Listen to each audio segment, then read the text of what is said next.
Okay, YouTube says live, Twitch says live. We're live. Why is that in the way? Oh geez. Something still has audio. That has audio. There we go. Apologize for that. Hello, Rand.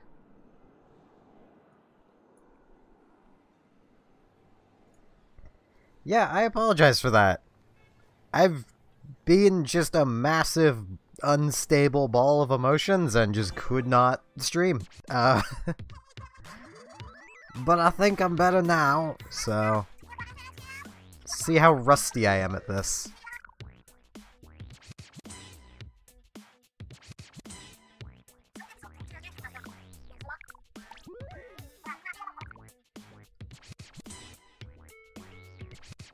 I have legitimately missed streaming.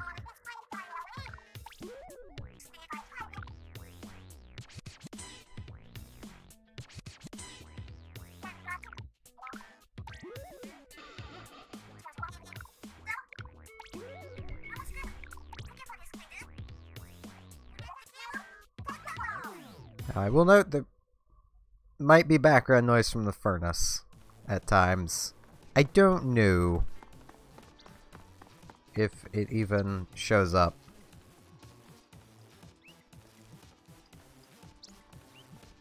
Probably not unless I'm actually saying anything. Okay.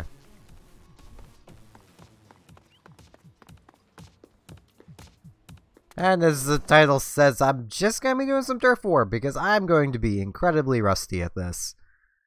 To the point where I'm almost a little tempted to lower.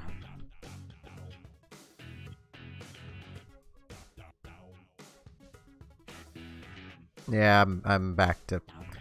I figured that was going to happen. Hello, J-Girl. Yeah, I should...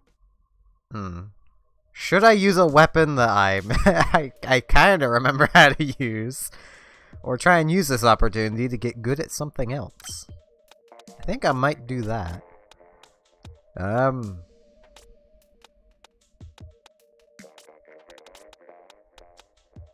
I'm going to be rusty anyway. So I'm just going to grab the Hydra.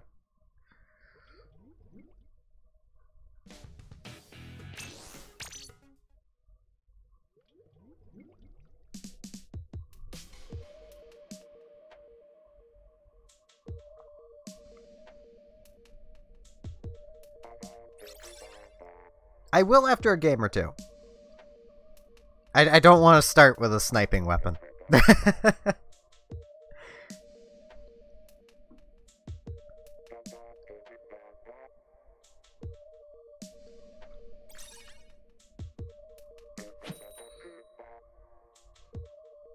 mean, I was honestly thinking of grabbing the Squiffer, but I'll just go Hydra. Technically, is still a sniping weapon, but just based on its range and killing potential.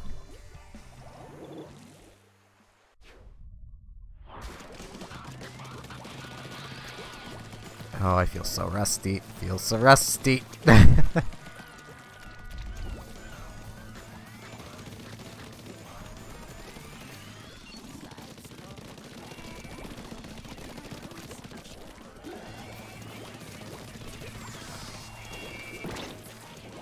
Go, teammate!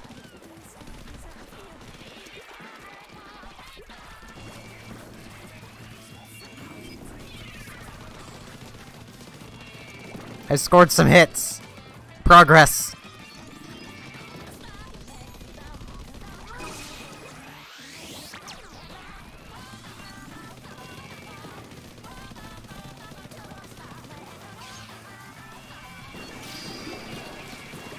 Hey, I got a kill!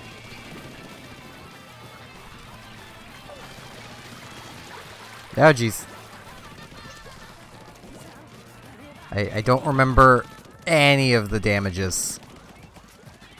I don't remember how much threat being in an ink storm is. Oh, jeez.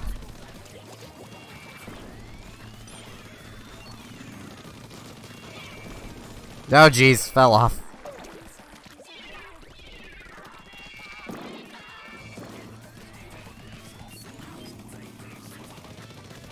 Alright.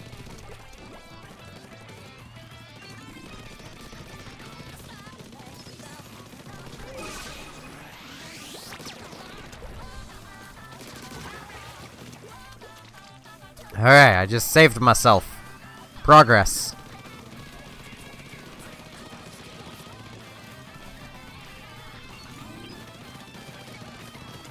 Hey, Anissa.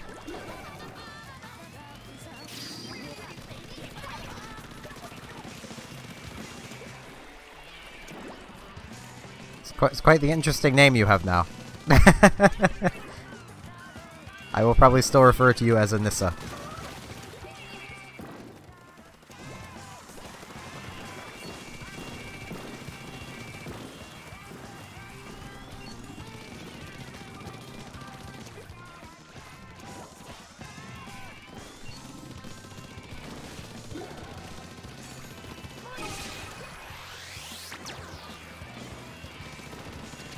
Oh, jeez. Back! Back! Ow. It didn't work. They didn't get back.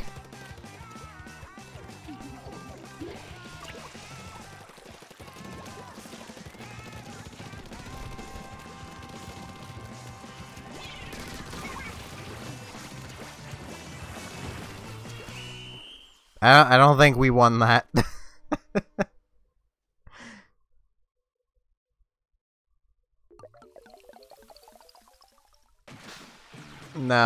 No, we didn't. It's okay, though. I mean, I didn't... Yeah, I did the worst on the team. 7 kills, though. That is not bad for my first game in almost a month. So... yeah, I guess I haven't lost too much.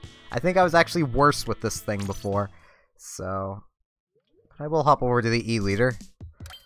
Assuming I can find one in this mess. There's one. There's beacons. What did the other one have? Mine and Storm. I'll go Mine and Storm.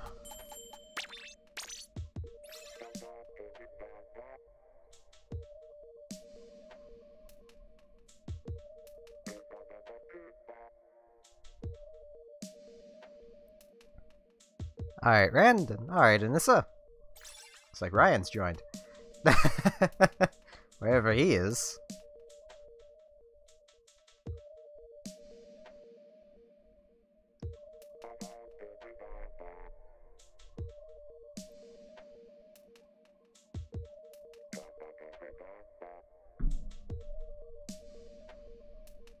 I just realized me setting my cup down probably makes quite the noise, doesn't it? I have my entire desktop in a new setup, so I don't know what makes noise when I do things or not. But I imagine setting my cup down kind of does. It's kind of a heavy cup.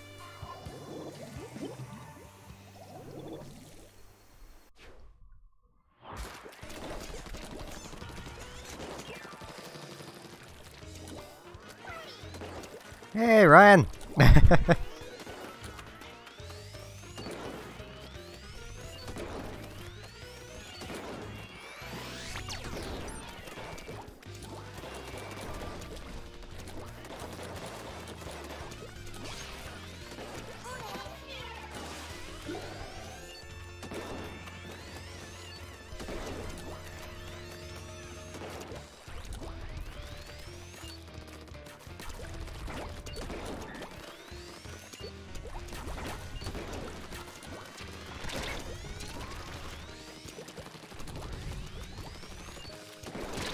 Ow. Oh. Okay. So I guess it doesn't make noise. Yeah, that was... yeah. Either I'm just good at surviving now, or I'm just good at surviving you there, Ryan. I cannot hit anyone to save my life.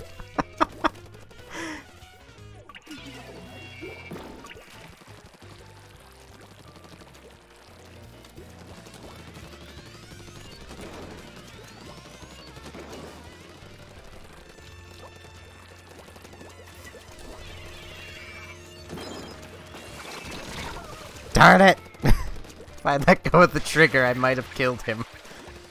But I did not. This is why I don't elite, like, ever. I am not elite enough for the eliter. Bad joke is bad.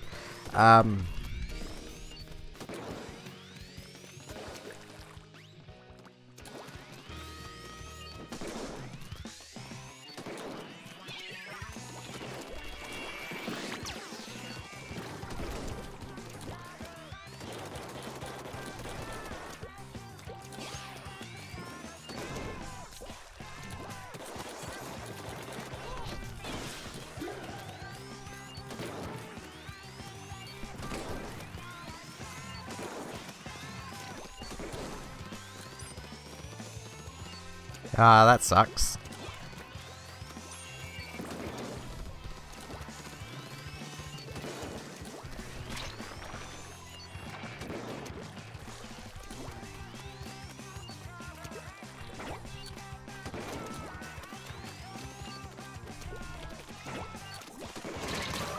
Darn it! I cannot aim. Points!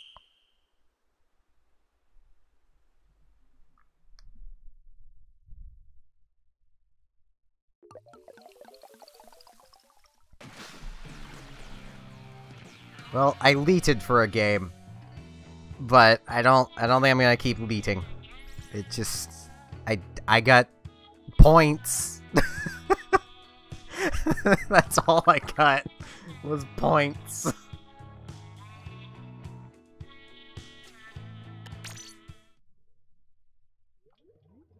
So let's see.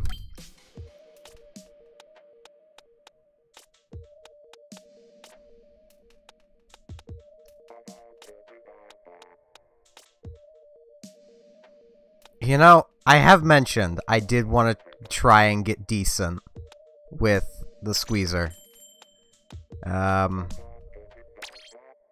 Yeah. Let's squeeze.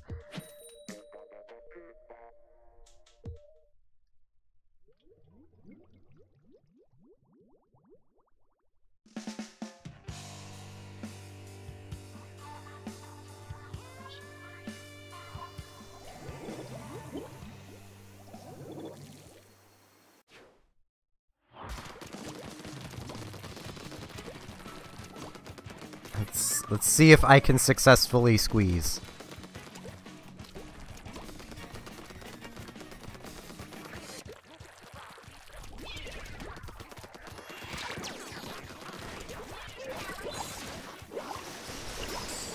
No, my bubbles!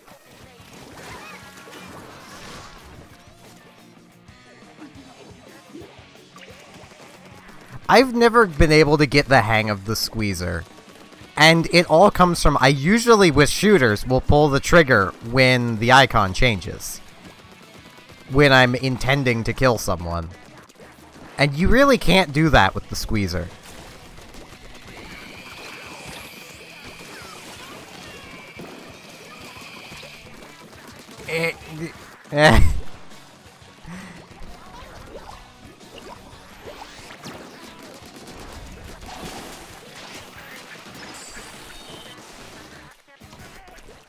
I will survive. Ow.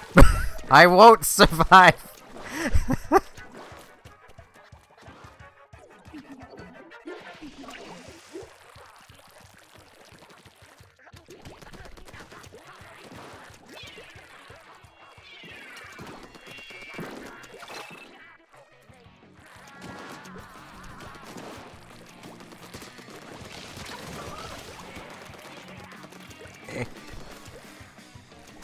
Lone squeeze bottle against everything.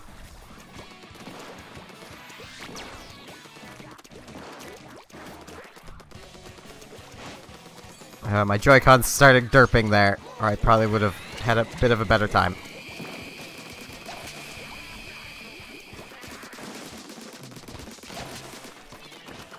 That was close.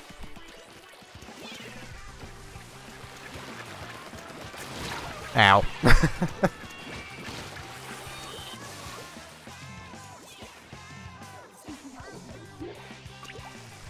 I get what you're saying there, Rand. I just don't... Like, I don't think I have the patience for that. Because I get doing, like, this. I'm guessing is what you mean. So it's like I'm using just a worse point gal.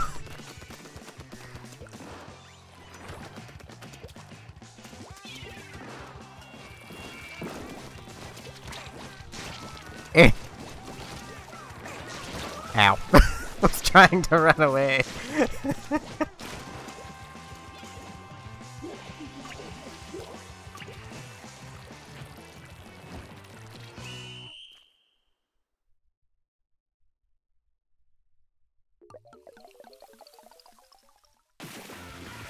Wait, that was a win?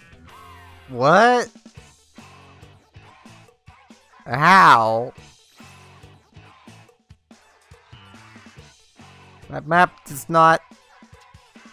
That map does not look like... we won. I don't understand.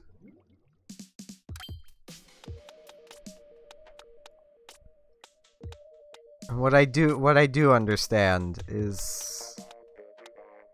I'm gonna... I'm gonna grab Old Reliable. That's what I understand. I understand Old Reliable.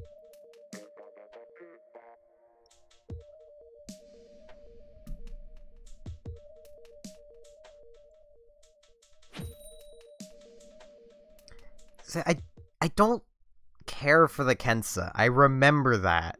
Like the torpedo, I don't care for it.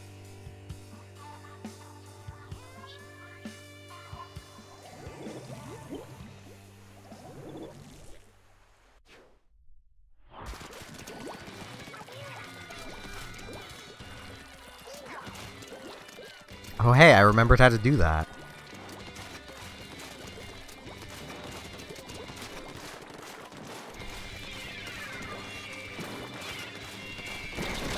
Ow. Should not have turned away from the bomb.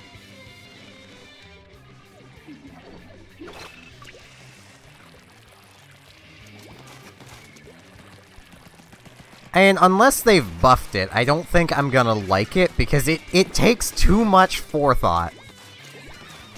And I'm just too ruthlessly aggressive for forethought. Because who has time for forethought when you can splash down and just push?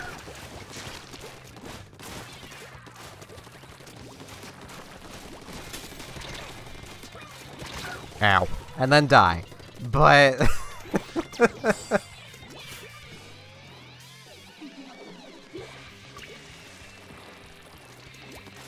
Because, like, if you throw the torpedo in too obvious of a way, they could just shoot it.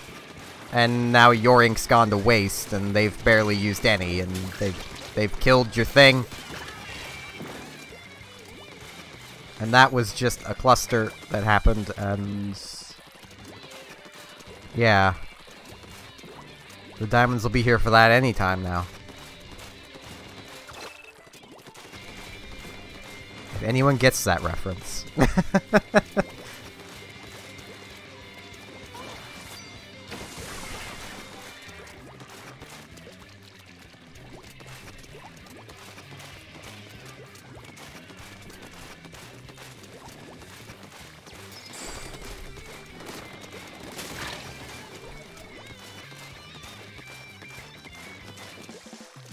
Alright, it said there was that, you know, my surviving back there was quite a cluster, and that the diamonds would be here any moment to collect it.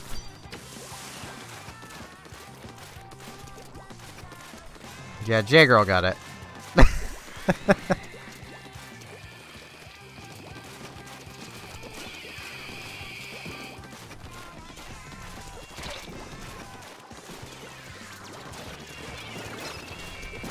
Ow.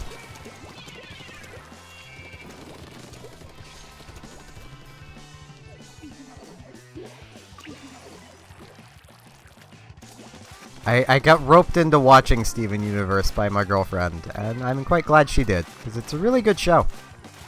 I would highly recommend it. Ow. It tells a surprisingly good story 10 minutes at a time.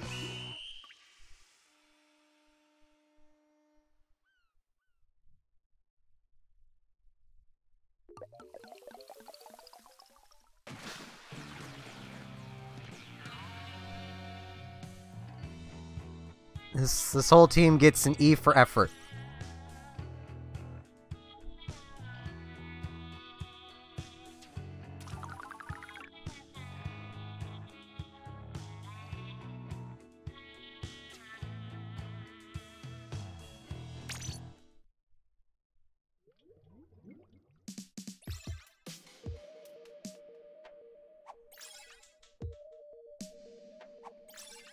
Yeah. Poor Nintendo. Rip your Nintendo. It had a good life.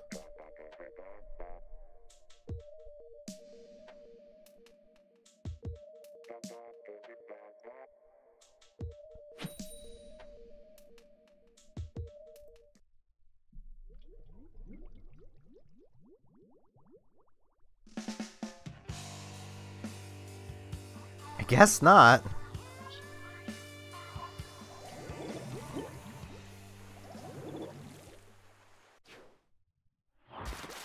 That or there was just already someone else in the queue to join that was ahead of you.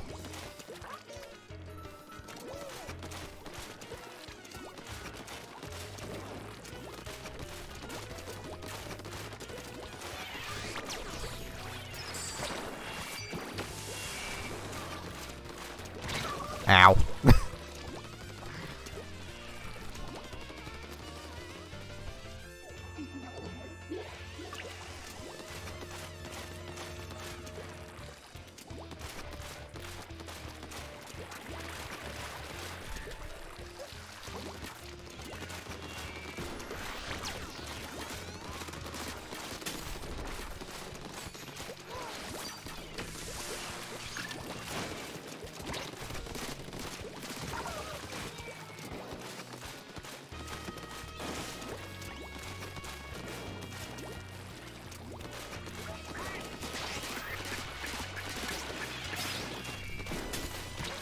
Ow.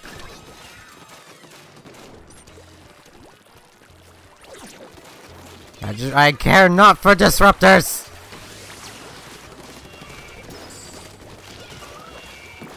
Well, that worked out.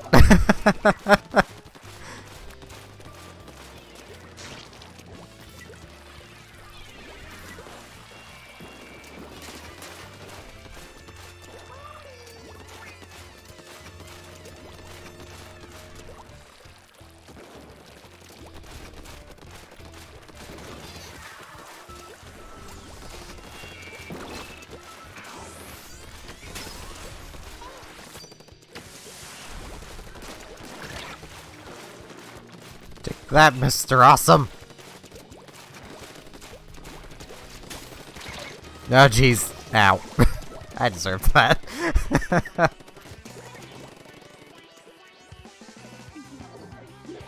That's what I get for smack talking.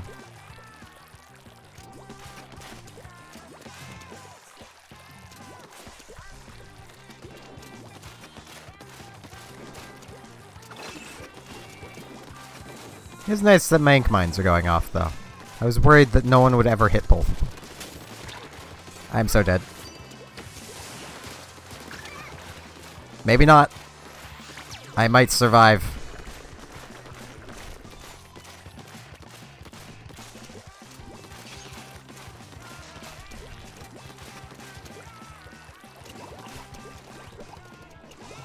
I'll just put that there. I'll put that there. And just kinda...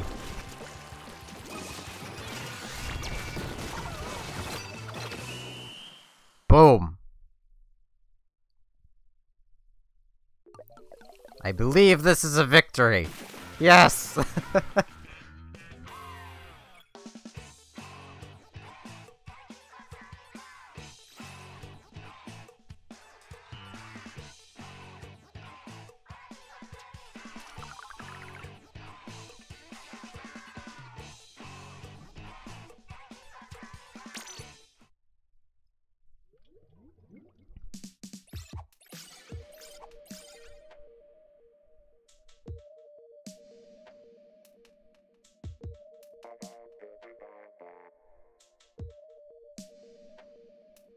I don't know.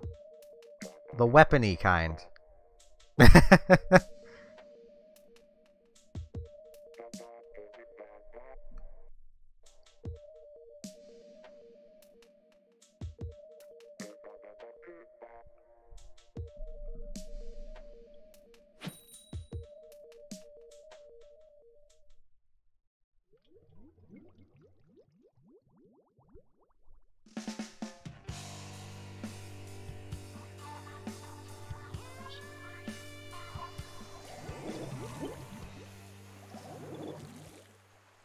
There is a lot of sniping going on now.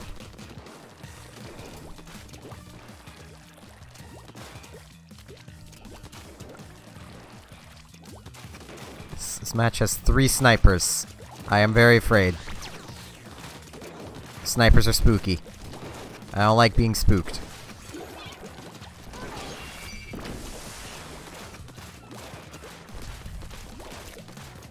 So I don't like being spooked. Go away, sniper.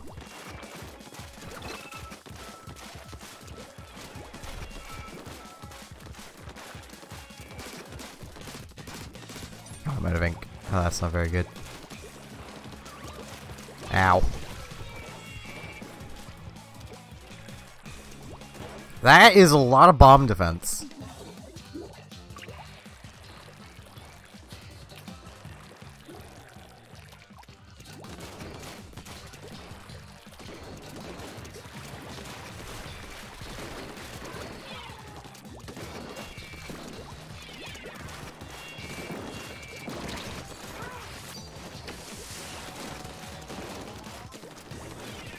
No fear. Should have had some fear.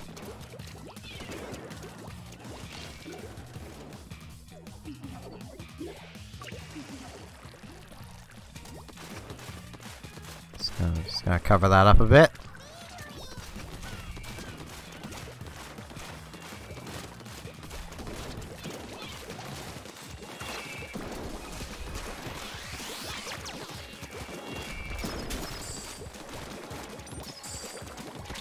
Ow. Ran out of ink. I am still just as bad at aiming.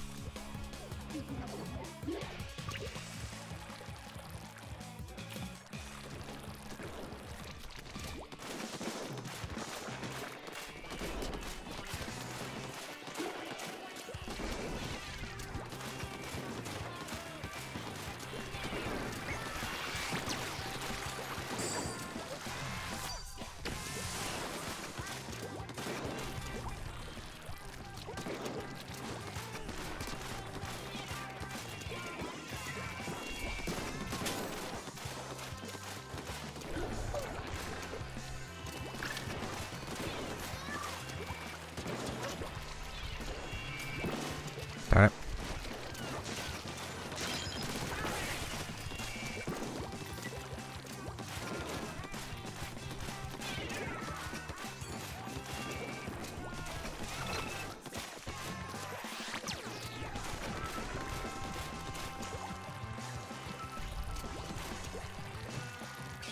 Splash down!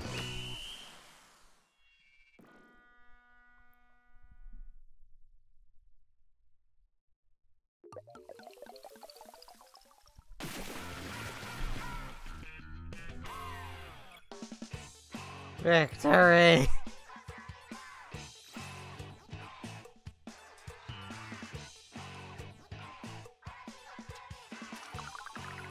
Fair enough.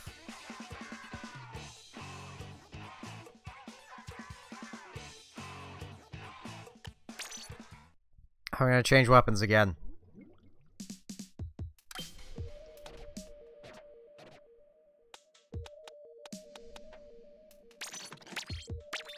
Just gonna run around with a mini splatling.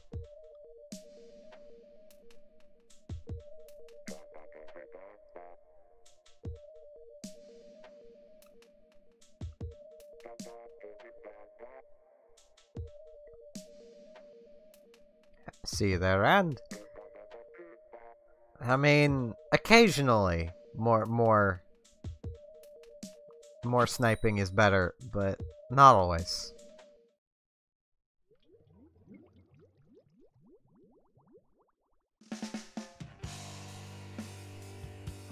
Sometimes you just get so much sniping that you wish you had a Farsight. That's another thing, if anyone gets that reference, you have played some pretty old games.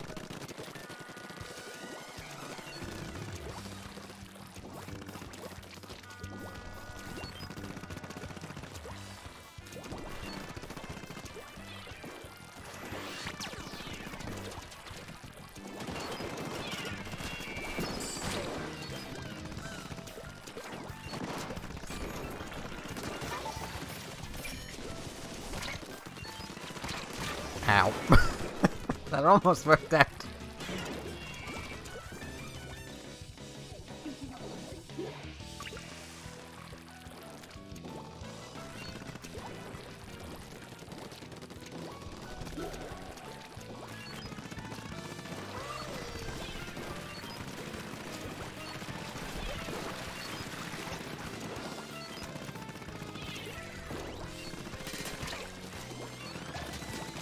Ow.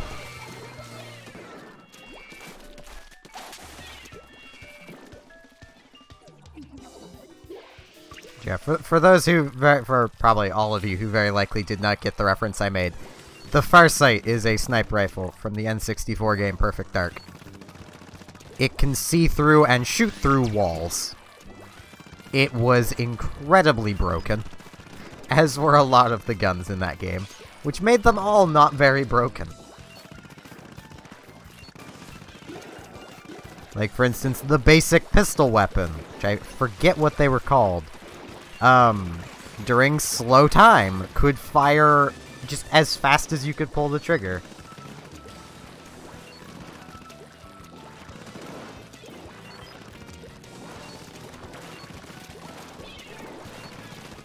Levels really stop mattering at, like, I think it's 30, so you'll get there. You just need to play more.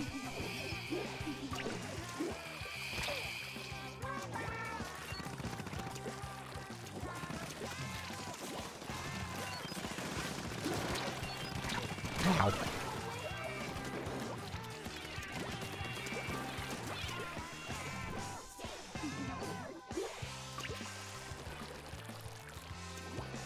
Like, another thing I should note about the Farsight in Perfect Dark, it was always a one-hit kill. Always. No questions. You get shot by it, you're dead. End of story. It led to it being a weapon that would generally just be banned whenever me and my older siblings would play. Because whoever got to it first would camp where the weapon spawned on the map. So no one else could get it. And they would just sit there and just basically spawn camp everyone through the map. Because the gun would also aim for you as its alternate fire mode. It gained auto-aim.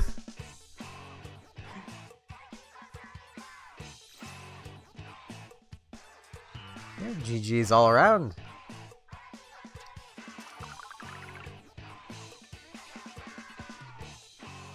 I should play Perfect Dark at some point. For the stream. Because I imagine there's a lot of people who don't even know that game exists. Especially, like, you mentioned good N64 games to people, and, like, some of the first things that come to mind to be, like, Banjo-Kazooie, Conker's Bad Fur Day, 007. But never Perfect Dark! Even though Perfect Dark was just a better 007. Made by Rare, the same people!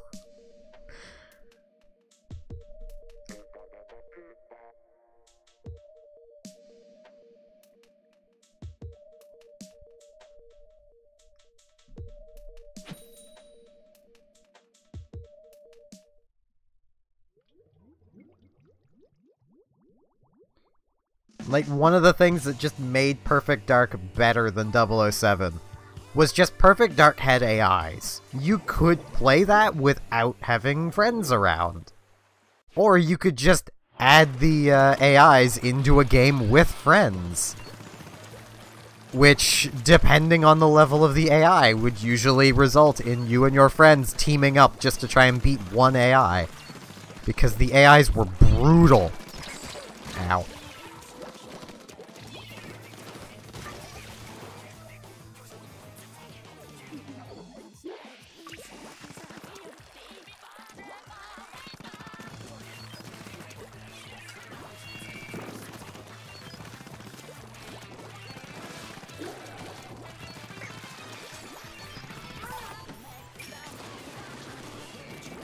Like, one of the AI difficulties is just simply called perfect. And for a good reason. It will do everything perfectly. It will not mess up for a single moment. I mean, it does still have its quirks from being an AI. Especially an old AI. But it's still, in a lot of ways, more scary than the difficulty up of AI. Which I believe was called Dark. Because where do you go from perfect? It's dark. Because you get it as perfect dark.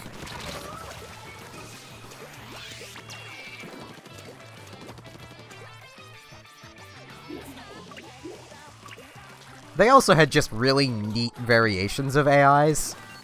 Like, you get the Speed Sim, which had lower than normal health, but higher than normal movement speed.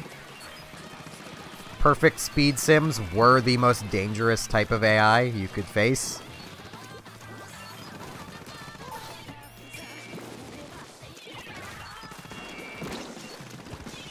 Hey, I got a kill!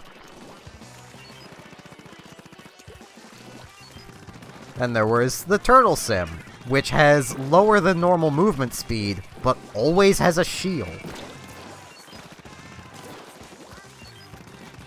Giving him much more defense than the normal AIs.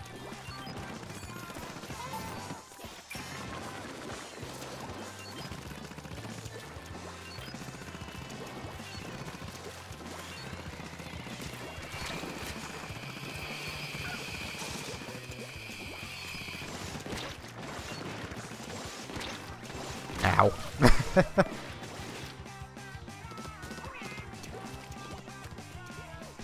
It is. I honestly kind of wish it would get re-released.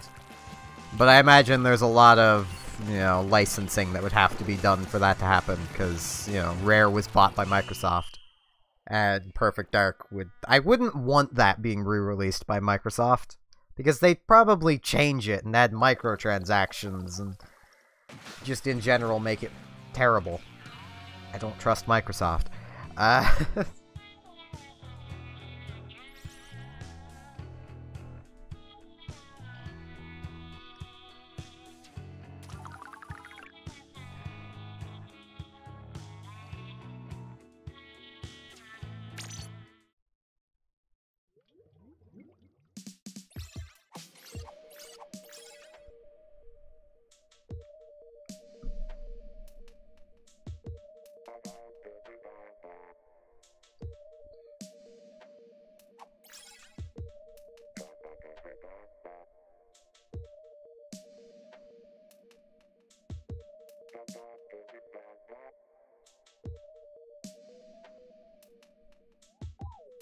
Fair enough.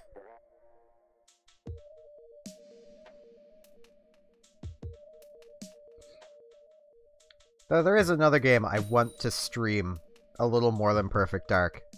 Like, I kind of want to wait to do Perfect Dark until I could have someone else physically here playing too. Because it's just more fun with more people. But I really want to do just a PS2 game called Champions of Norath. Partially, so I can show how just strict the ESRB has gotten in recent years.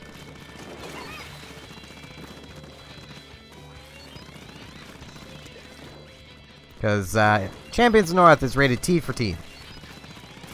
Today, it undoubtedly would have garnered an M rating. For, sexual themes. It's nothing bad, but there's a lot of nearly naked people.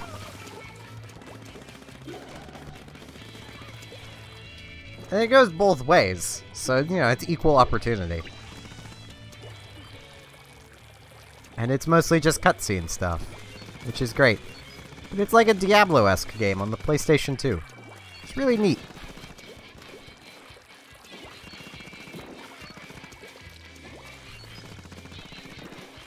It's one of those games that, like, I played a ton as a child, and I've never beaten.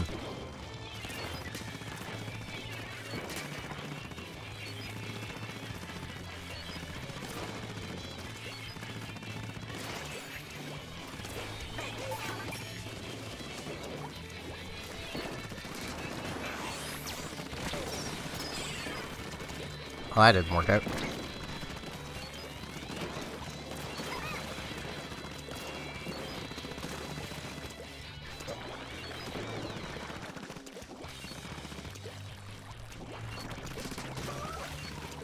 Ah!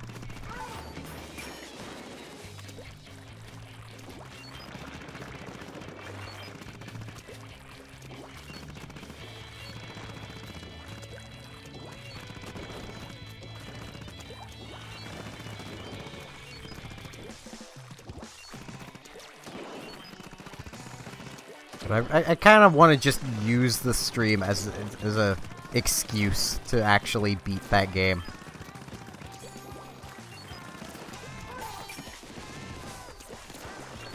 Ow.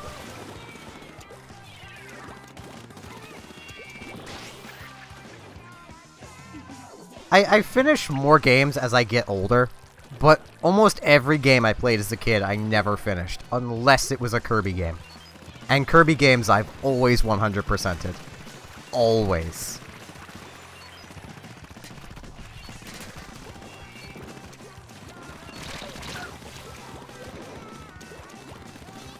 I've even with the one on the Switch, I think it's Star Allies, I literally found a Howl Room on my own, and that was probably like the best feeling. Just like, yes, I've finally done it. I found a Howl Room.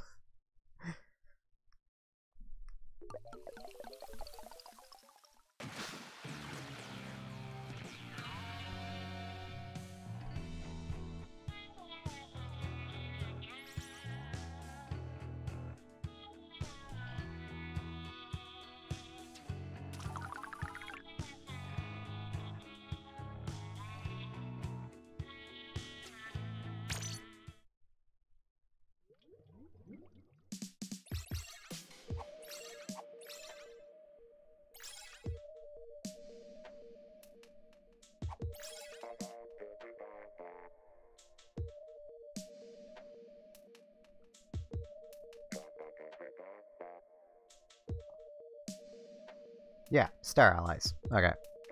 I literally just had to grab the Switch games just to make sure. There's so many Kirby games, it's hard to keep all of their names straight.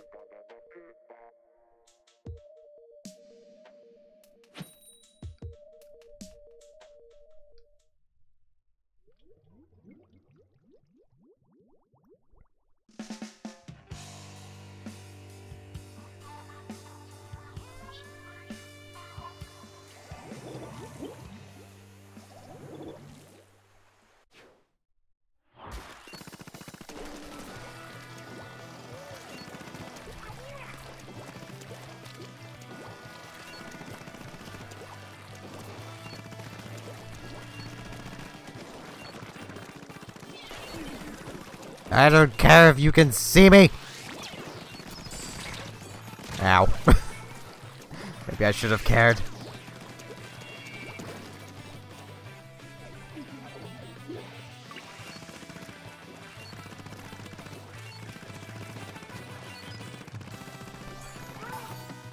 Darn it, I just missed having all four. So I know having 3 isn't what you want. You want to give 4 or 1 with Tentamissiles.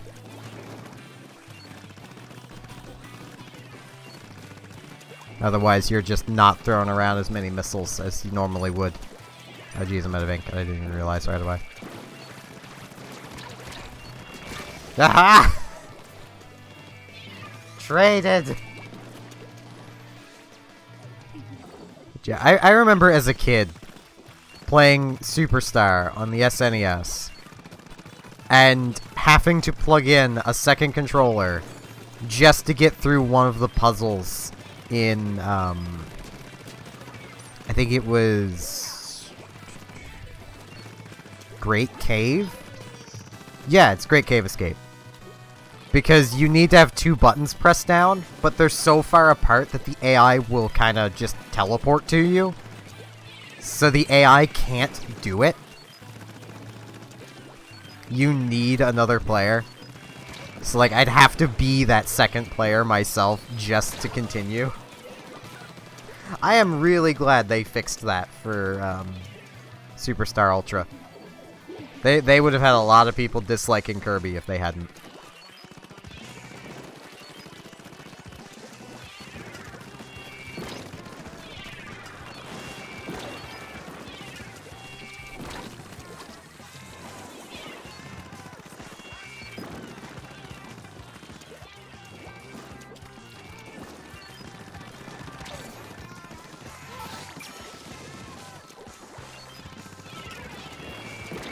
Ow.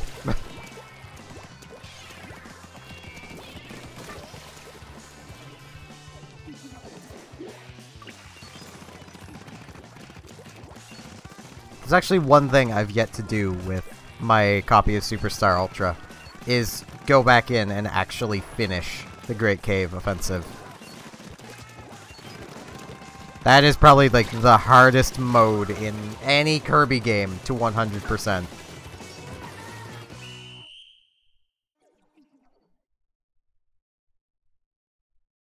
And I did it with Superstar.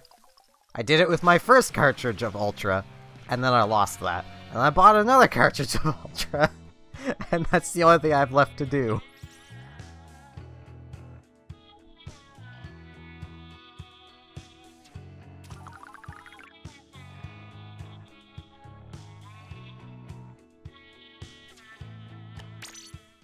I'm gonna change weapons again. Yeah, I'm gonna grab Dynamo. Just go Dynamo Roller. It's Dynamo time.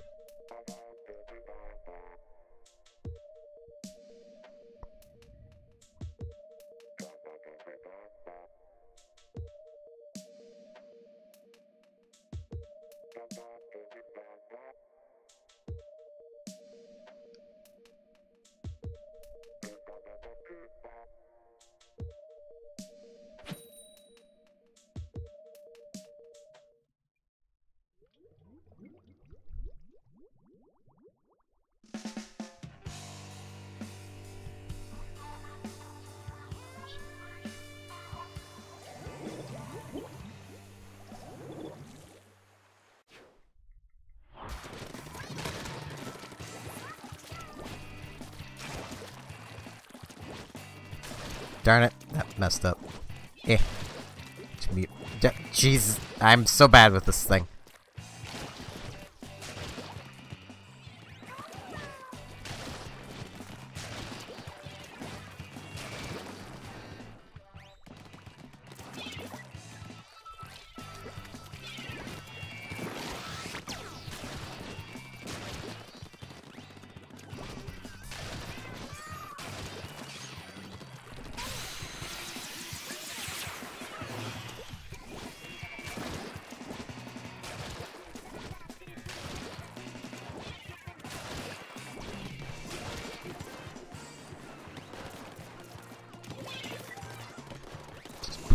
There. Ow.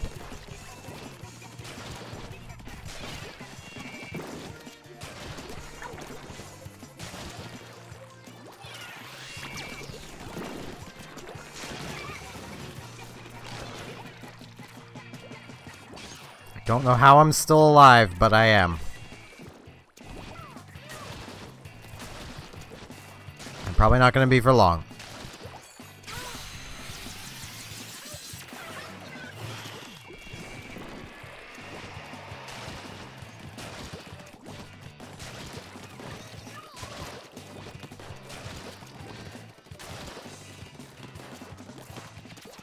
Hello! I'll say names in a second.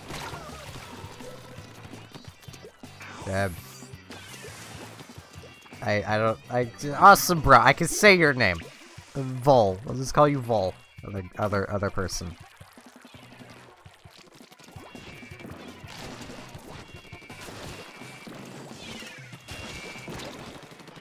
Oh jeez. Oh jeez. Oh jeez. I'm not good with names. But thank you for the raid.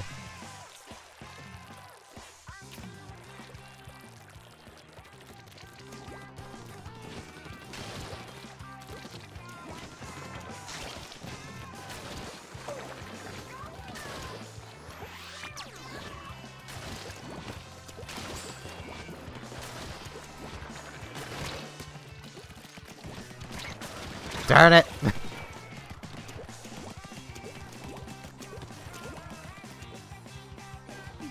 It is hard to play in type.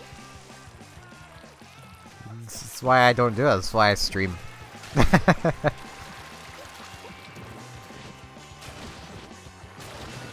hard to play and talk to a chat. That is also hard to do, because my attention is split between like the game and the chat.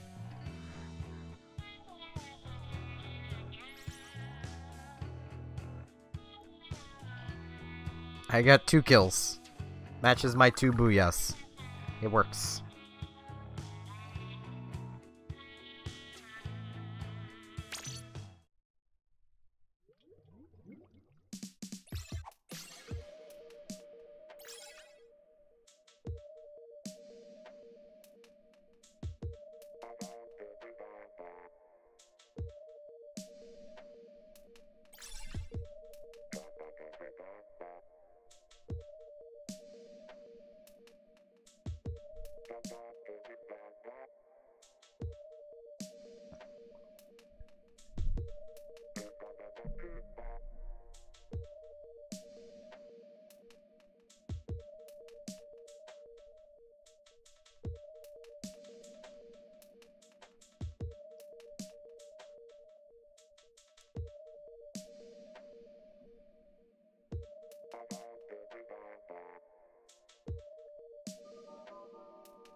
Oh, thanks for the follow poll.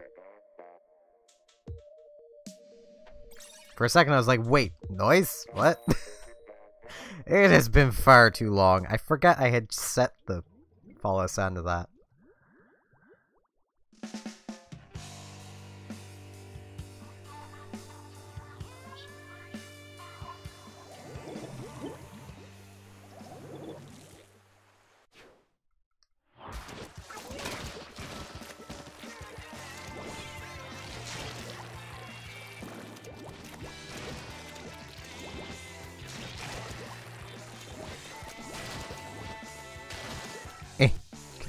There we go.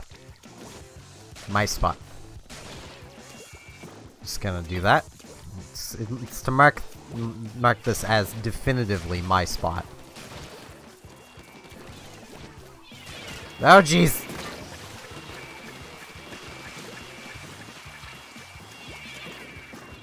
Hello, squeaky tire. Whoa. Need to cover that in. Problem with having 2 dynamos is just spawn is just a mess. A mess that was never properly covered, and I just died again.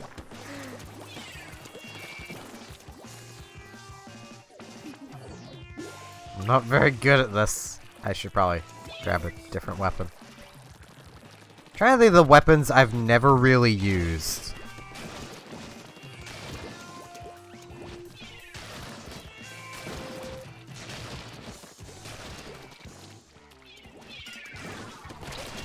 Aha! Survived that time!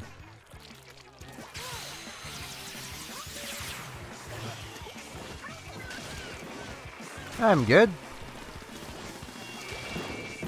At the very least, better than I have been. Which is why I'm streaming.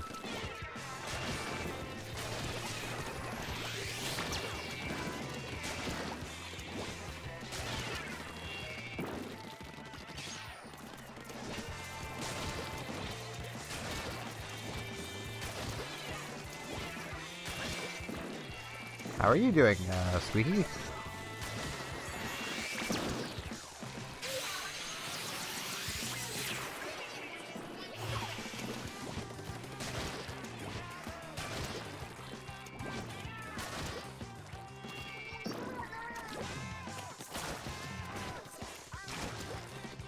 Jay, out of context, that that sounded just, you're now 10. He's 10 years old now. What if that's how Inklings age? Their level is just their age. Ow.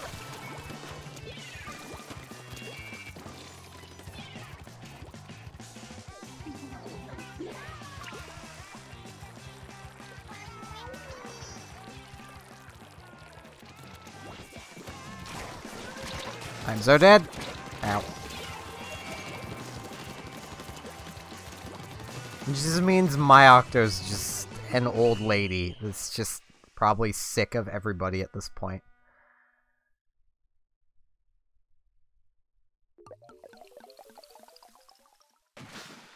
Because, I mean, that, you know...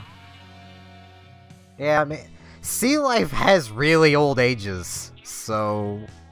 Technically, I suppose I'd still be rather young, but... Sea life lives forever.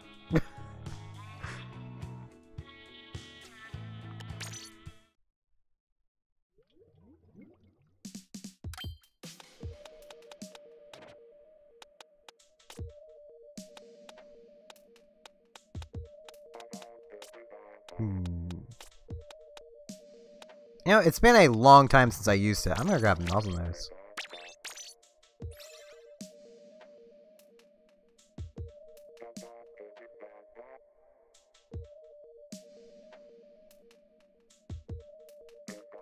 Alright, see you later there, Rand.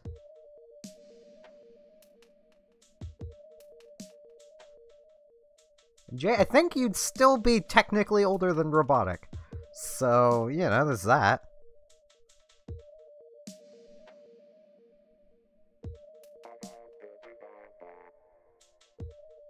So I think she's still level 9.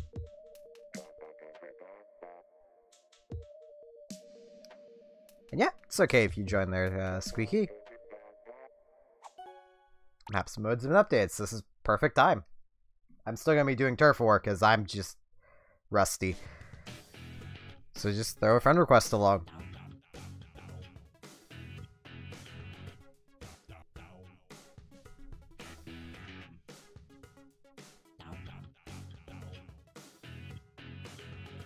Oh. So she's been back playing! Hooray!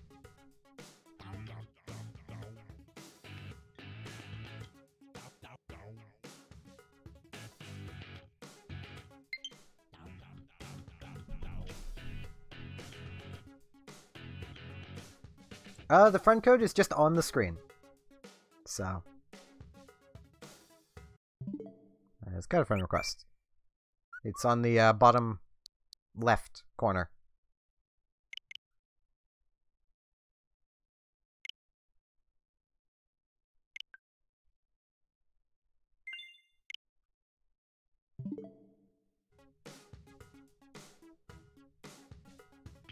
Hello, Bobby Smith.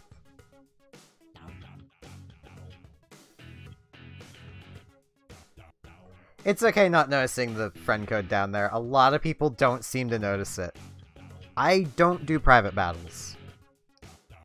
It's just kind of a personal thing. I don't find they're particularly great to watch. Off stream, I'll do them if people ask from through the Discord. No one has yet, but if you join the Discord and ask in there.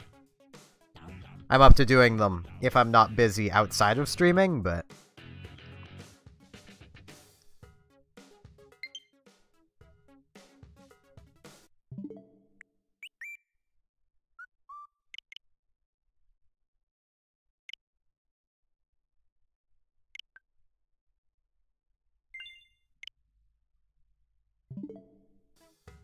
Alright, I'm just gonna get this going here. Oh, excuse me. Any other friend requests that come in will get a, one game buffer.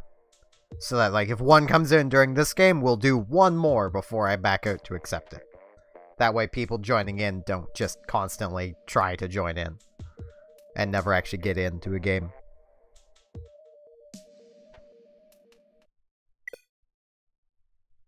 Or I can disconnect.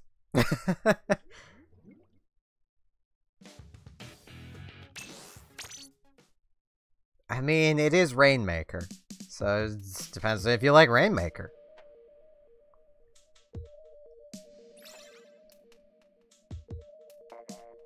I myself like it, but I'm terrible at it.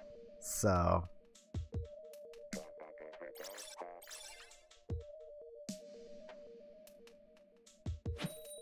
I don't know whether to feel bad for these low-level players, or to be very afraid of them.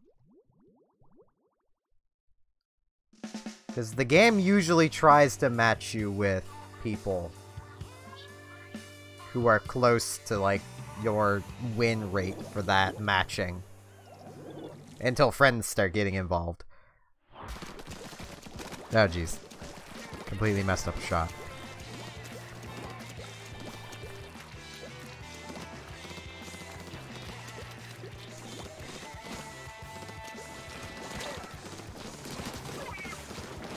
Yeah, I think most people are in that boat of just liking everything other than Clam Blitz.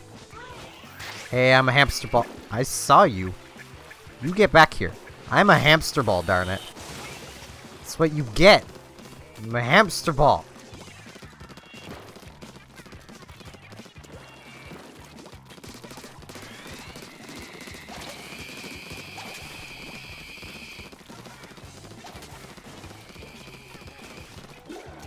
I just don't play Clam, and when I do, I don't play it seriously. Like, at all. And I still have something like... I think I'm A+.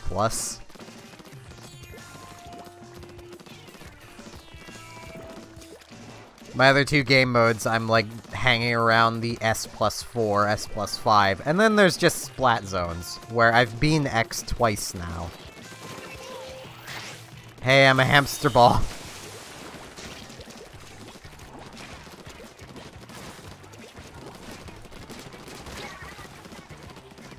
I somehow survived that.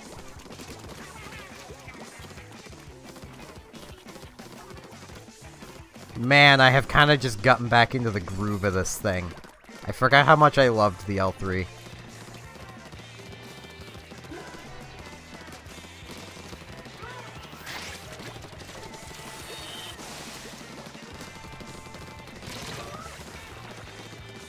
Just shoes.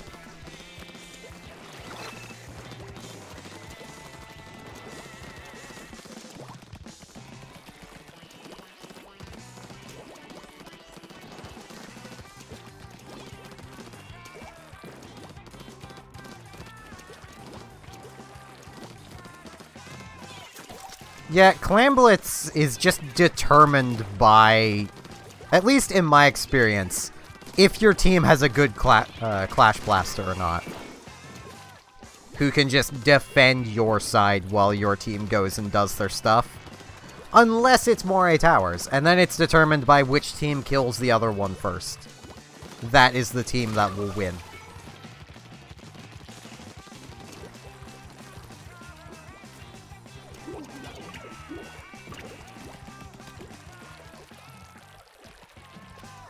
I really want the Splatoon 2 Octoling amiibos, but I do not have them. And there are none around here. I want the witch outfit. It is incredibly cute, and I want it.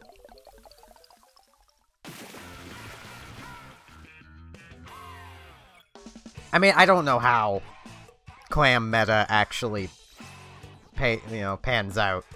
I just know in my play, like, a Clash Blaster defending the basket on most maps is more than good enough. And it honestly kind of put me off the game mode. Other than, you know, like...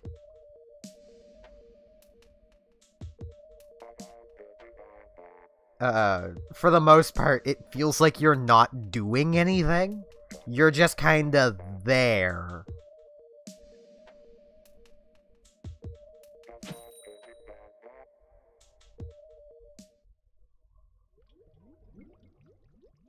Until, like, someone manages to make a small push. Yeah, I actually have the unofficial amiibo cards for all the other Splatoon stuff. Because they were just cheaper, and they work. I know I should get the actual amiibos, but they never make enough of them, and scalpers always know that. And I'm sorry, but I'm not paying $200 to a non-Nintendo source just for the amiibos. I'd more rather pay, like, $10, $15 to a non-Nintendo source for them. I'd rather not have to pay for them at all, but that's me. I'm very anti-DLC, anti-stuff like that.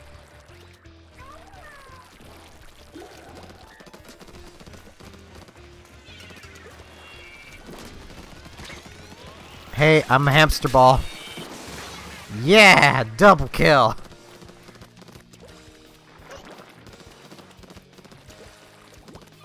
Hello, Foxy User Kid.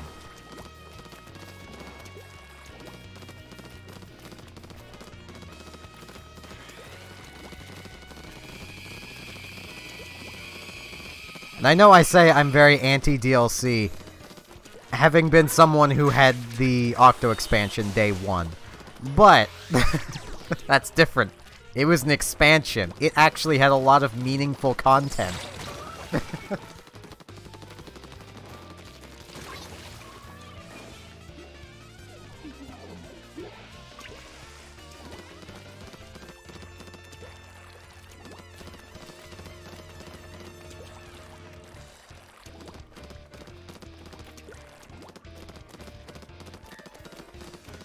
It's like the one thing that, like, I've always had thrown at me when it comes to the DLC debate, mostly from my older siblings. Is like, oh, well, you don't mind expansions. Well, no, I don't. They actually have content to them. They're worth their money. Like, Octo expansion was, what, like, $8 for more base single-player content than was in the main game. Like... I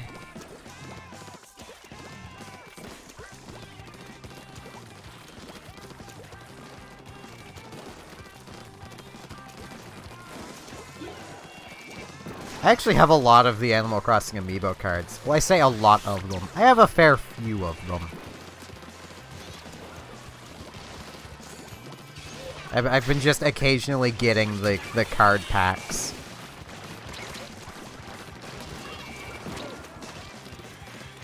Because those are just kind of neat to get and open. I just like opening card packs. I have a problem.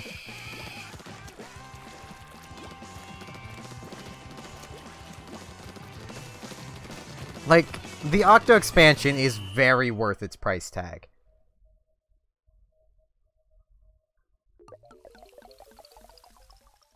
Yeah, I had pre-ordered it, like... I think about 4 or 5 days before it dropped, because I just didn't have the money before then. And I wanted the clothing. I was going to... I forget if I was going to, or if I did pre-order it for my girlfriend as well. I forget a lot of the things I've bought for her. She gets annoyed with me when I buy her a lot of stuff, but I do it anyway, because I just like doing it.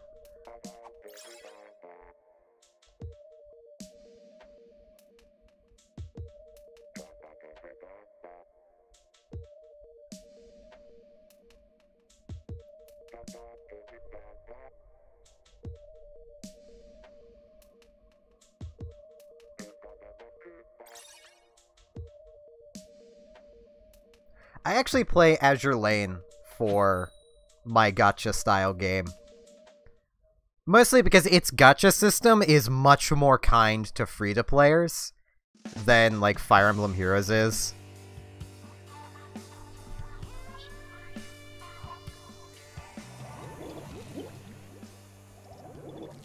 Yeah, and that's one thing I do like about amiibos, is they do give you an official, like, model statue of the characters you like. And if people are buying them for that, that's fine. If that's what Nintendo was selling them for, that would also be perfectly fine in my books. But the fact that they tend to lock content behind them, it just annoys me.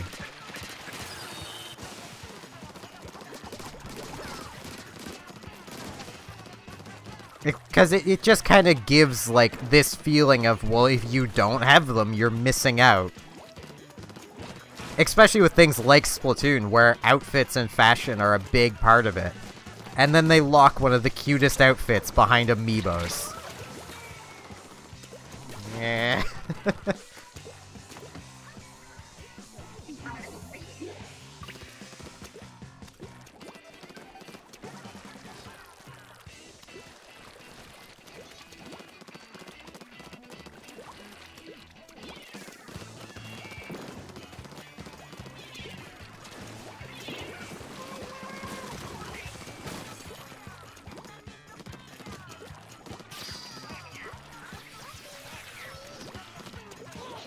Hey, I'm a hamster ball. I'm a hamster. Fine, I'll go this way then.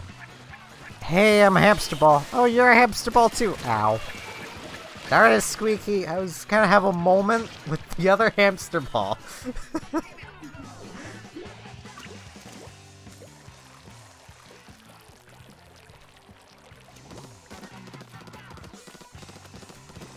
yeah, just because I mentioned it, I should continue with it.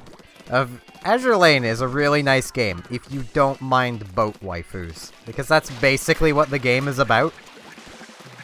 It's just Boat Girls, the mobile app, that attempts to teach some history as well, which is a weird combination.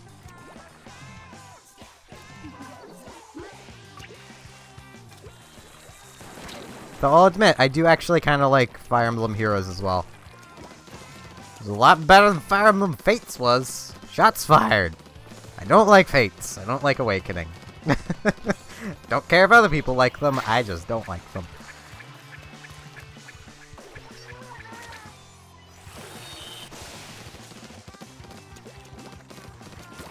Ow.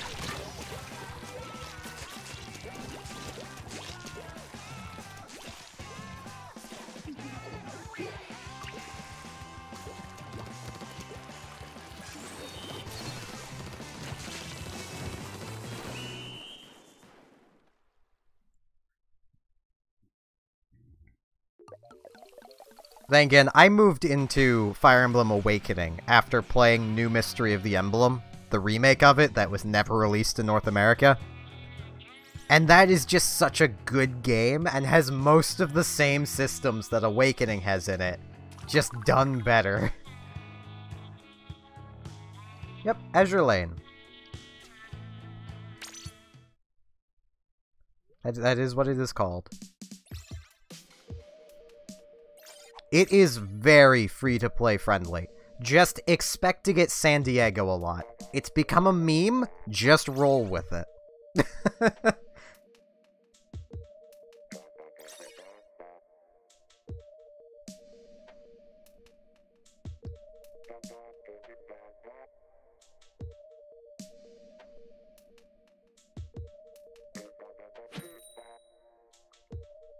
Like, since starting Azure Lane, I have never had to put money into the game, but I've been given probably close to $100 or so of just free stuff.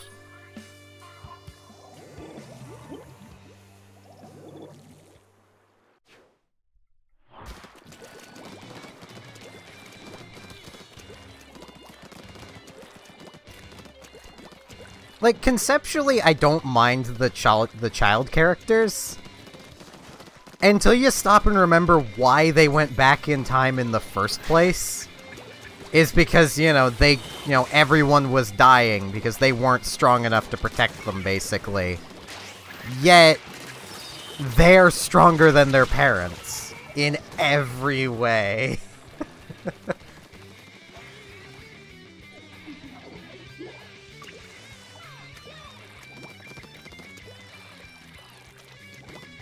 I actually found the most enjoyable way, at least for myself, to play through Awakening, was using the downloaded characters, and only them, and not pairing them up, ever.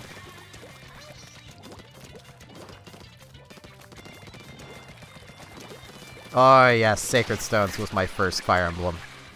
I would highly recommend, if you have a PC that can handle it, getting a DS emulator and playing New Mystery of the Emblem.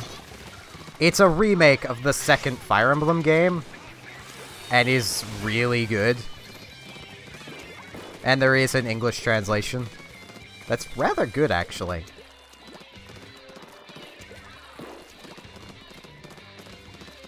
Like, it almost feels like it was officially translated, it's that good. And they had most of the names of the characters actually almost right.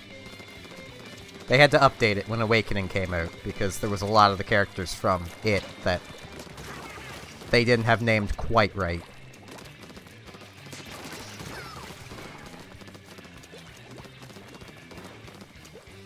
But yeah, I've played the GBA trio, and they are really good.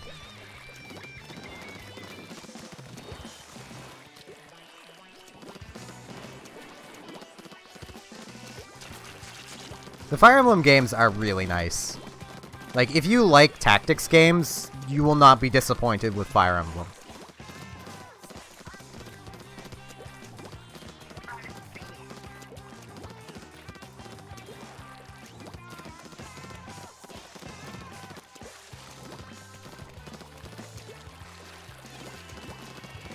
Yeah, that's fair. I mean, as far as the games go, it's not bad. It's just very grindy. It's very grindy and, well, it's a selective breeding simulator in core mechanics.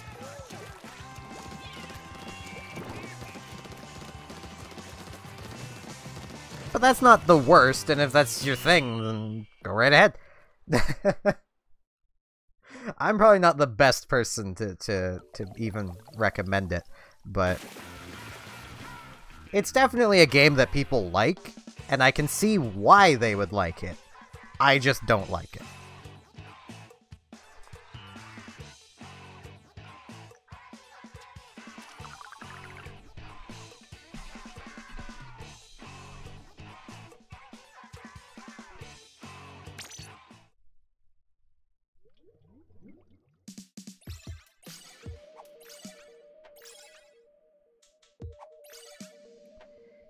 Yeah,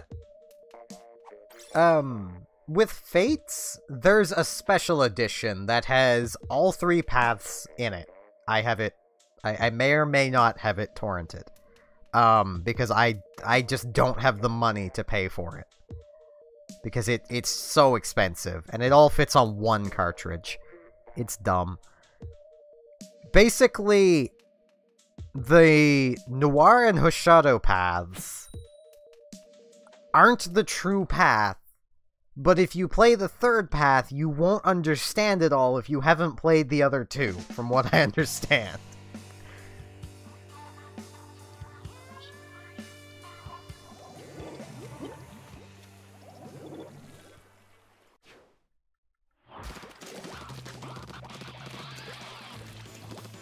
And I get that, but... And yeah, Jay, basically in Awakening and Fates, you can basically pair your characters up and they will have a child. That child will have stat bonuses based on who their parents were.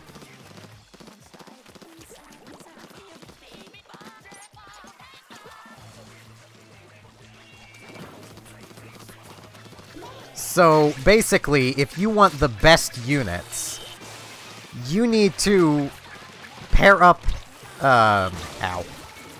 the proper parents together so you get the best stat line on the child. And that's all anyone's online teams are, because there's online battling against other people's teams. That's all their teams are.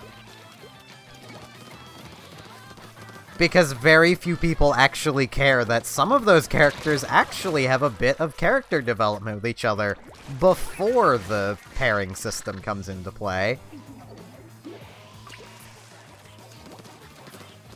Like, I forget their names, but like the first 2 Cavaliers you get, like, they clearly like each other.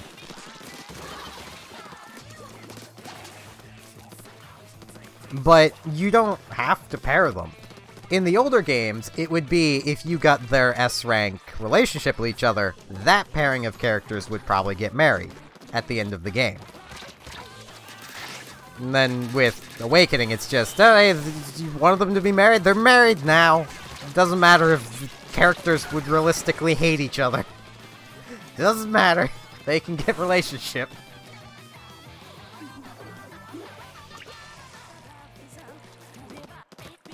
I mean, I'm not opposed to that. It does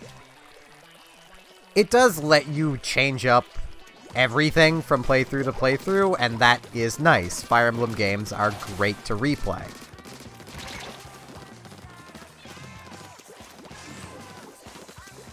Alright, Ryan.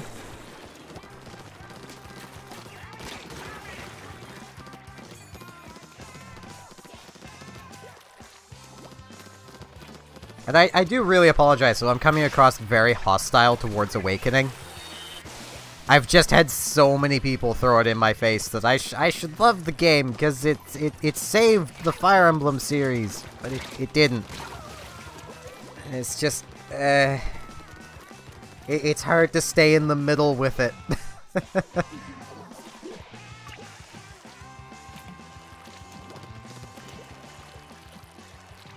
I mean, any new Fire Emblem game would have saved the Fire Emblem series. Because that was its problem. There were new games. And also, because I think I was going to say it and I didn't. Jay, if you want to get into the Fire Emblem series, the general, the general advice is to play one of the GBA games first. I think the one just titled Fire Emblem in North America is the most new player friendly, but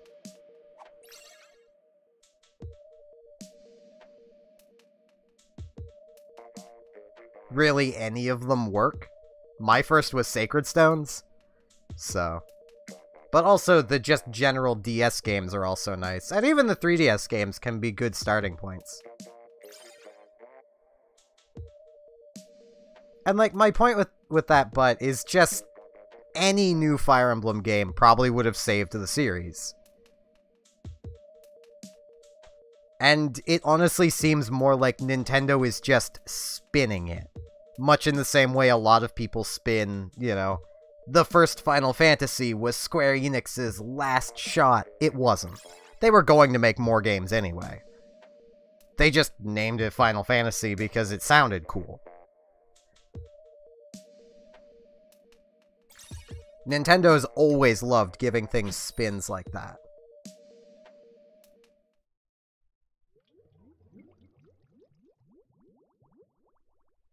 Yeah, you can easily emulate the GBA games. I didn't tell you to emulate them, but you can emulate them rather easily.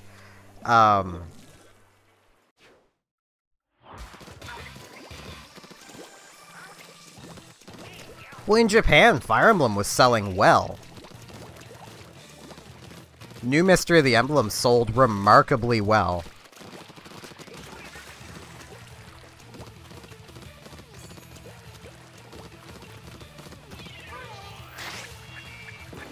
It's just they never released New Mystery of the Emblem over here.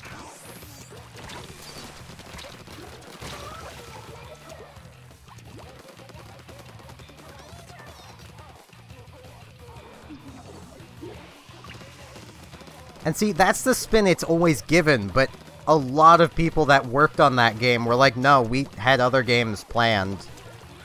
We were gonna keep making games. Emulators aren't really that hard to use. You just need the emulator, which for Game Boy Advance would be Visual Boy Advance, and the ROM. And you just basically followed instructions.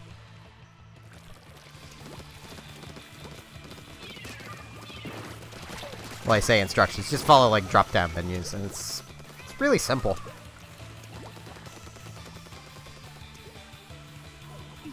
Also, once again, I'm not encouraging emulating, but emulating's really easy.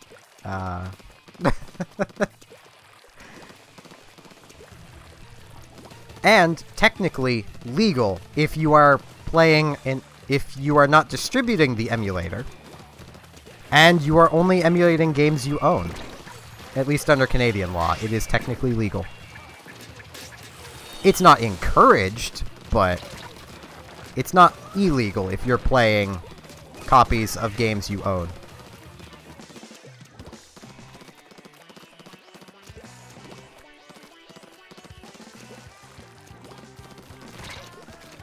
Yeah, Robotic could actually probably help you get an emulator set up. She knows how to do it. I don't know if she's ever done it with the Game Boy Advance, but it's not any different than DS. And I know she's done it with that. And ran into a few problems that I've never even seen before, so, which was kind of funny.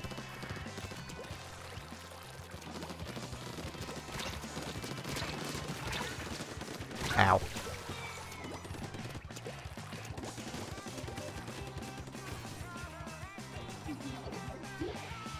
I do for SNES things, because until recently my TV wouldn't display SNES properly if I had it hooked up to my Elgato. The TV I have now does, so I'm probably gonna stop doing that, but...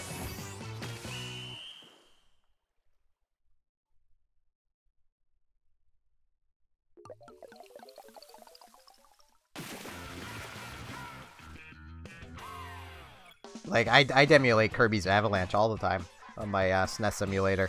Because I would want to play it, but I didn't have a tube TV set up so I could play it. Like, I have one currently. My current TV is sitting on top of it. It's not plugged in. So it's like, it's there, but it doesn't do anything. It's just helping prop my HDMI, my HD TV off the floor. Yeah, I think even in the US, it is still legal to emulate games you own, or at the very least, it's legal to make backups of them. I forget which it is. It might just be the second, like, just legal to make backups, but unless they physically catch you playing it on an emulator, they can't prove you play them on an emulator. So, it's one of those gray areas.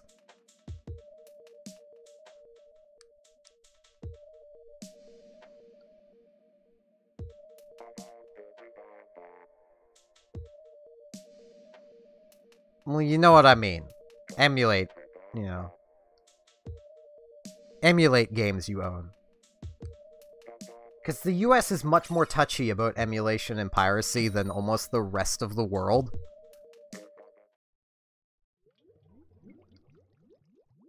Which I know is getting into a very charged... a very charged topic.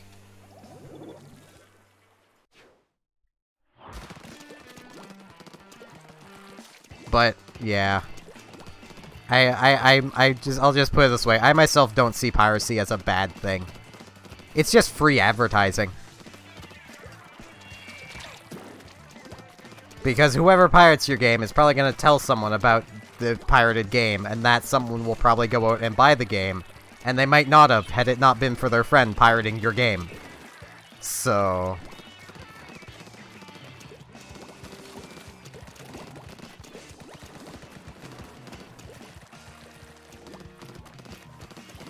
yeah, that's part of, like, making modern emulators, is if they were to give you, like, the BIOS and data, they could be shut down.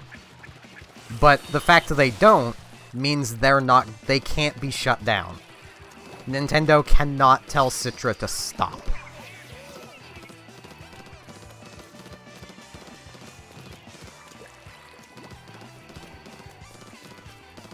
I mean, even the EU is getting bad.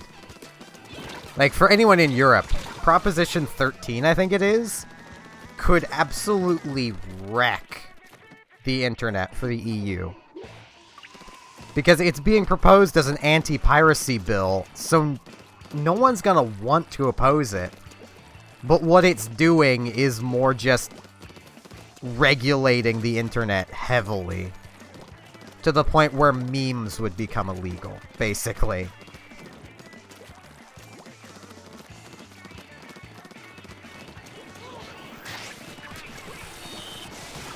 Which is just dirty. And makes me glad I'm in Canada. Because we don't have to deal with that until Bell Alliance starts again. Because they tried to propose something like that in secret, and it failed in secret.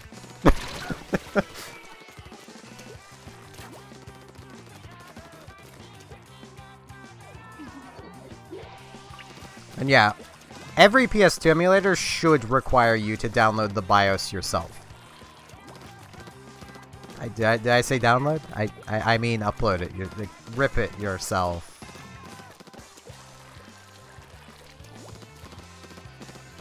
Like, Bell Alliance tried to pass their version of an anti-copyright bill.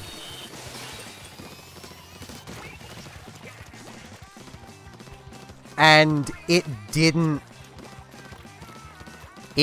pass without the public even knowing that it was a thing. We only really found out about it after it failed.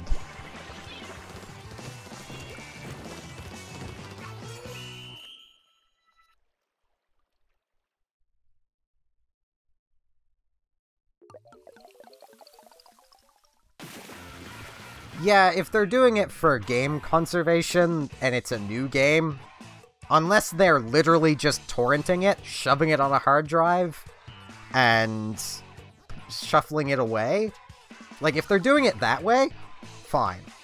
But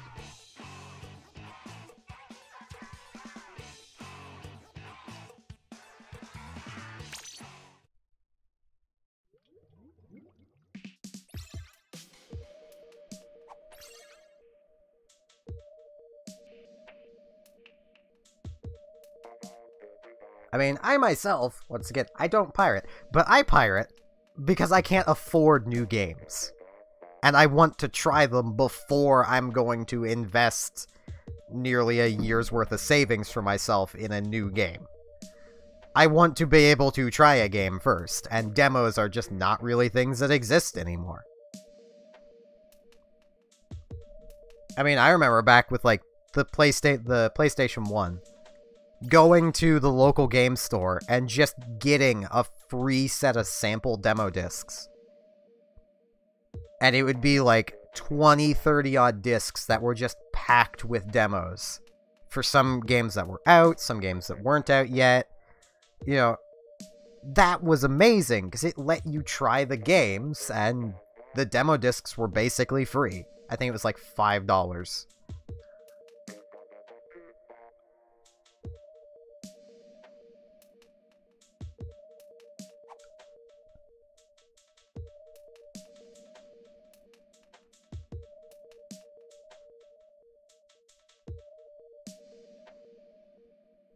Thing is, I tend to do things almost exclusively digitally, and unless it's through Steam and I've only played less than 3 hours, you really can't return it. So you're just kind of stuck with it. And most games, at least I find, I don't know if I'm gonna like them within the first 3 hours.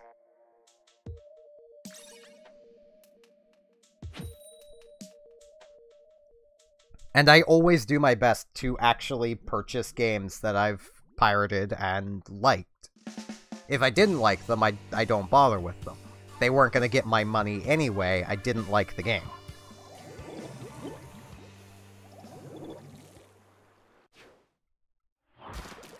Pokemon Emerald is on the Game Boy Advance. It is my favorite Pokemon game. See, I live kind of in the sticks, so getting everything physical doesn't work. Plus, the whole thing of not having much money. The closest game store is an EB Games that's like a $20 taxi ride away, because I don't have a car. So, that would seriously hamper what I could even buy, because I am incredibly poor.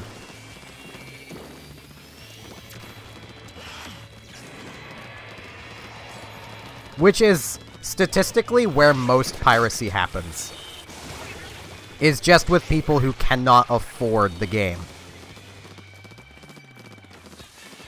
But as I mentioned, it's basically free advertising for that game.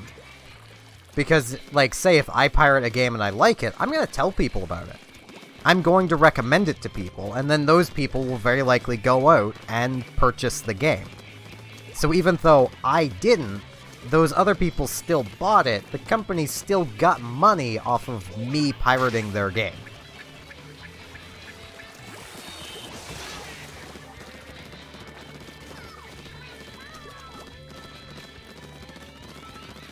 Oh geez, I feel so responsible for you two.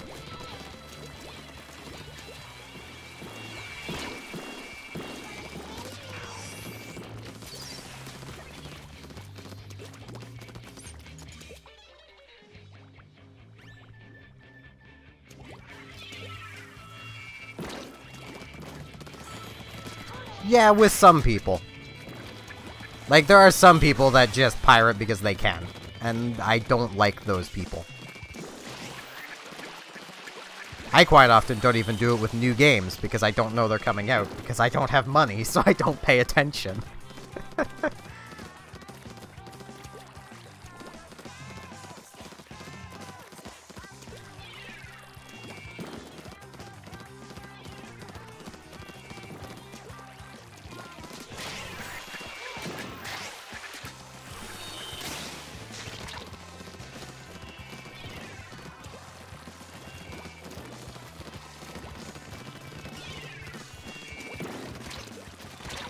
To be fair, though, the PSP wasn't one of the most successful individual consoles anyway.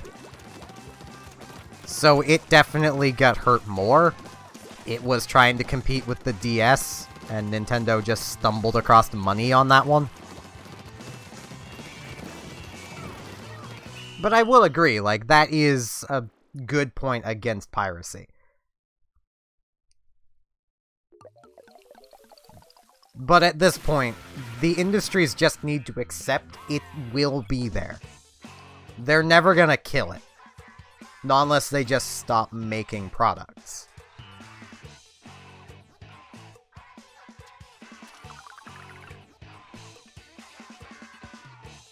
And a lot of, like, anti-piracy measures hurt paying consumers more than it hurts pirates.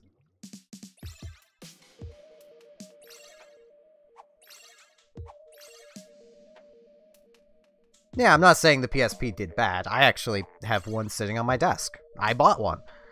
I got it on sale, and I ended up getting a discount on it because the Walmart I bought it from just wanted to get rid of it, but...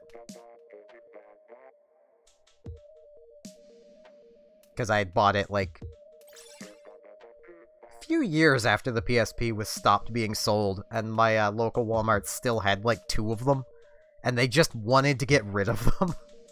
So I ended up getting it for like $40. It had sat in storage so long, its battery almost burst. I had to get a new battery for it. Ouch, that sucks. I've never actually had... I've had games stolen. Well, they weren't technically stolen. We had lent them to... some friends, and then those friends' parents just suddenly decided they wanted to move, and then they didn't have a chance to return the games, and it sucks, but it happened.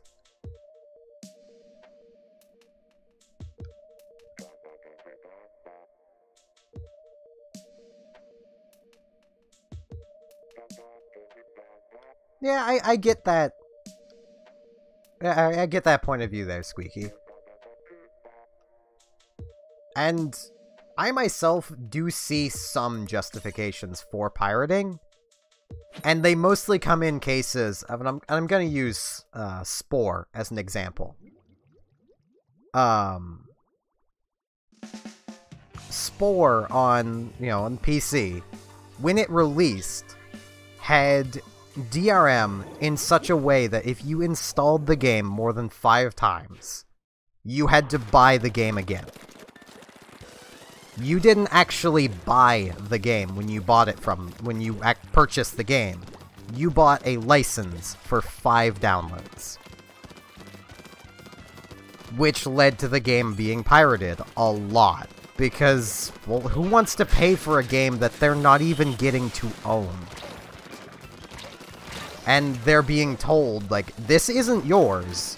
You just have a license for some downloads. And for a lot of people who, like, upgrade their computer continuously, they'd run out of those downloads pretty quickly. Now, that DRM was removed. And yeah, that was another thing I was going to bring up there, but was if a game doesn't release in your country.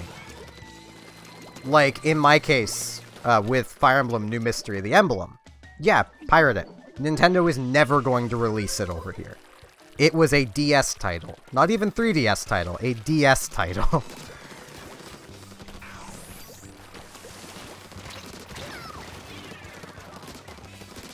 Ow. So...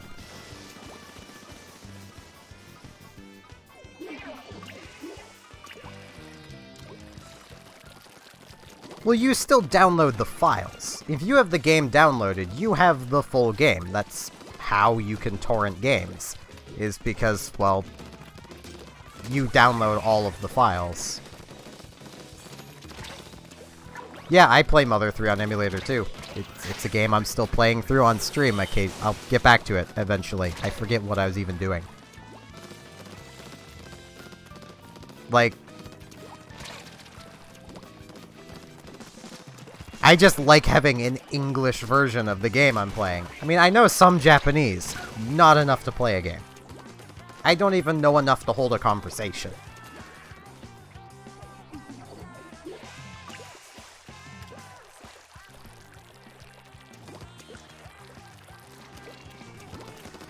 I am getting better at it, though.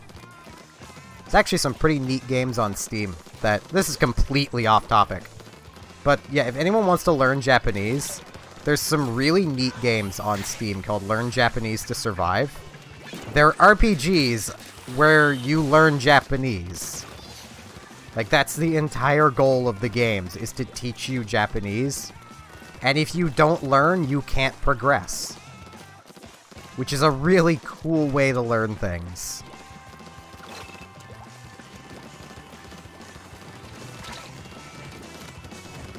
Because, I mean, they're fun to play as well, which helps, because when you're having fun, you learn better.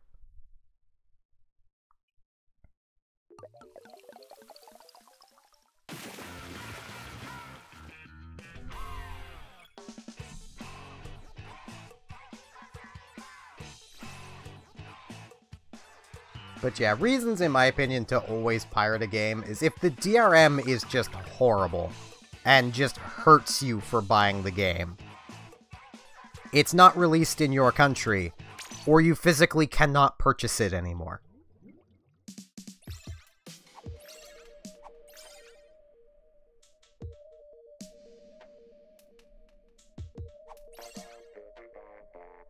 Like, those are, in my opinion, reasons to pirate. There's a fourth one that's a little more flimsy, and it's for cases like Borderlands 2, where there's like $300 worth of DLC.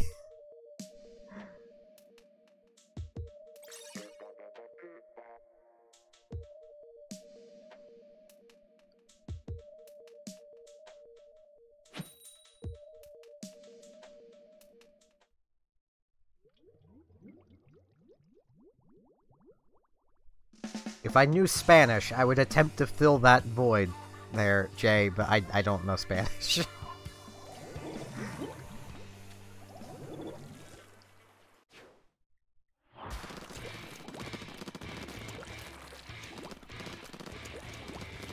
I mean, I know game design, so... I've been slowly working on a game for like a year now.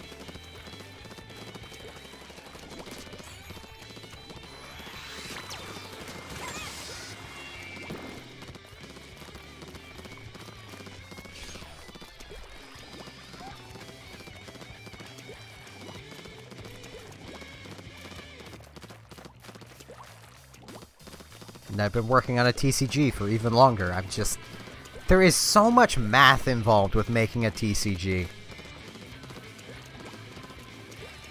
And I'm not against math. I love math. But there's so much. I can understand why there's just... there's not many of them, and they always succumb to power creep. It's just, there's too much math involved. And the game I'm working on just doesn't have a name yet. I've not even named it. I don't even have it in a playable state. Mostly because I've been, like, working on it in, like, 15-minute chunks.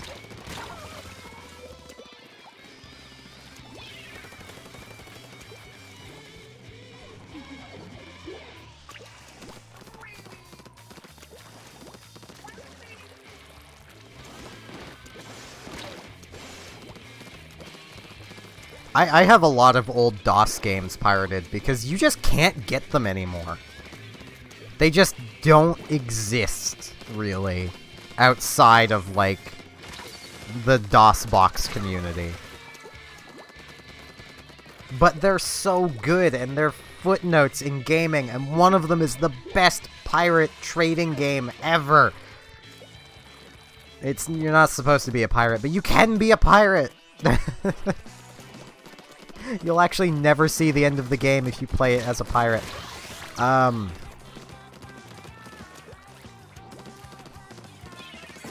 I actually forget what it's called right now. Oh, I am so bad at this. What was it called? Winds of Trade, something like that? It's really good.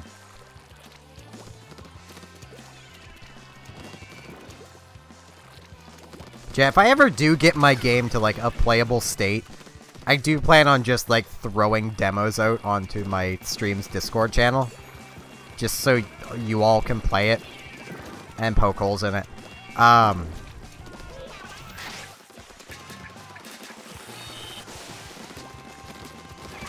mean, what? I don't plan on using my following as free beta testers. What are you talking about?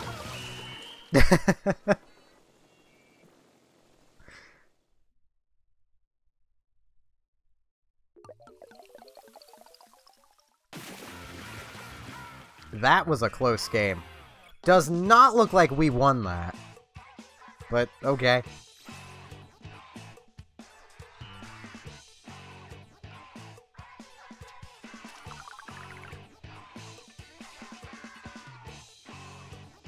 I've just got so much stuff I want to work on. And I'm not focused in the slightest. Like, I want to learn Japanese, but I haven't really put any effort in it for, like, the past half a year.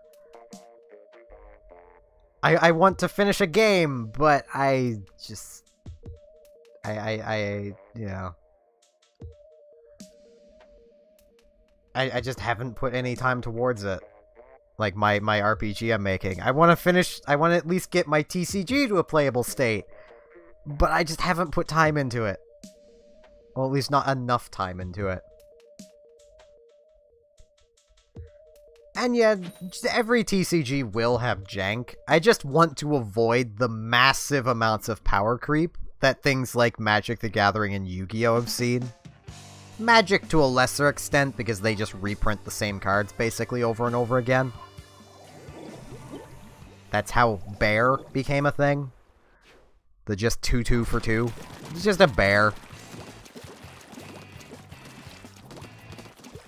At least Yu-Gi-Oh! Tries to keep doing things differently, but they've just power creeped so many of the older cards.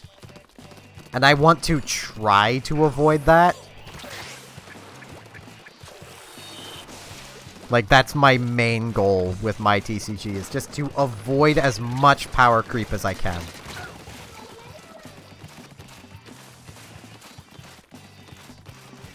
Poor Pot of Greed. He was gone well before his time. I don't know if you actively play Yu-Gi-Oh!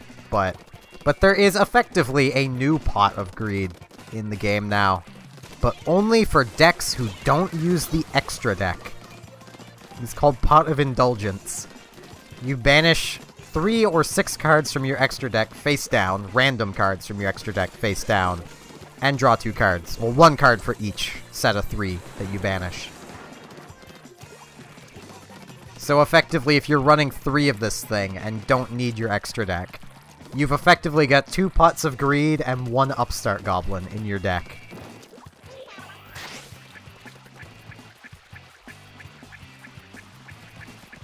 Which is pretty nice. Especially for someone like me, who likes playing things like Monarchs. Though that card really doesn't work in Monarchs, because Monarchs don't want an extra deck, period.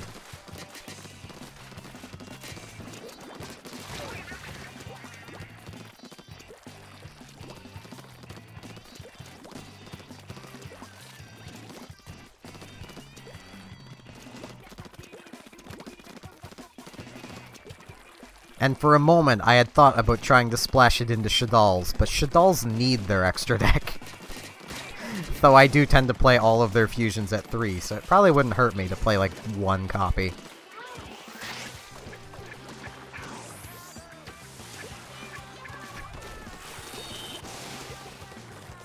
Oh. That poor undercover. Had they just kept their Brella out, they would have lived that.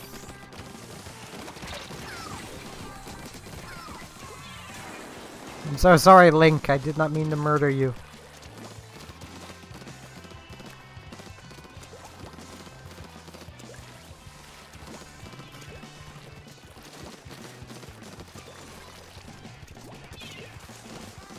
Yeah, I've been building my game in RPG Maker, because it's just the easiest way to do it.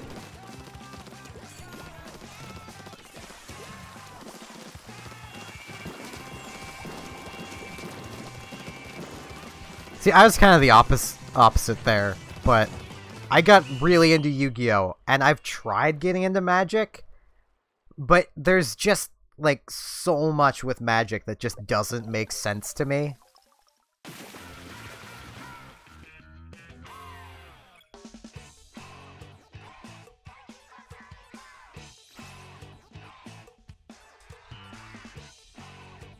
Mostly in just how Wizards of the Coast release cards.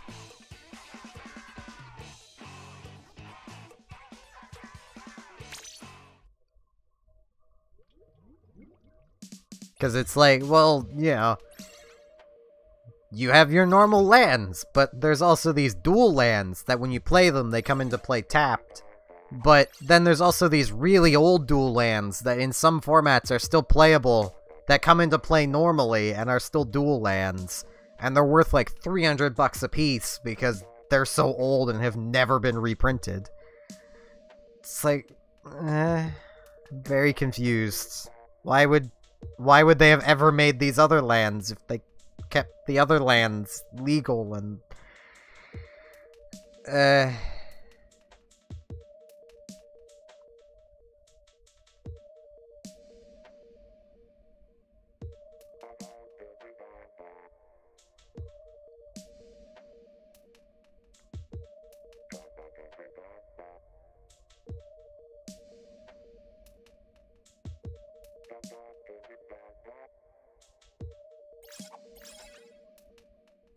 Yeah, those are probably two archetypes that aren't the best to start with.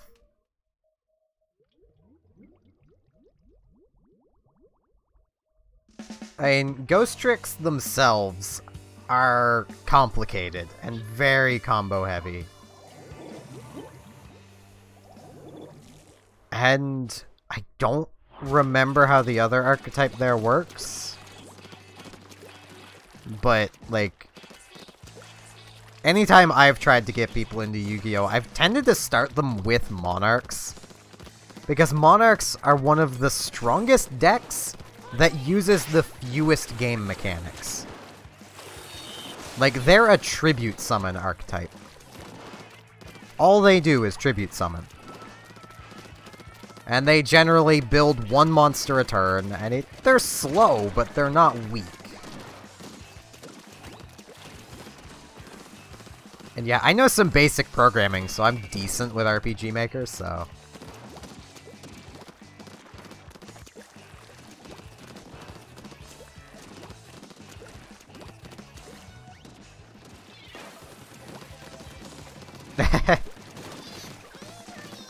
The Egyptian god cards are such teases.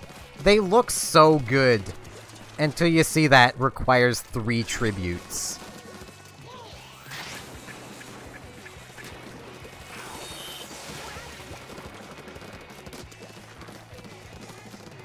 They are still pretty cool, though.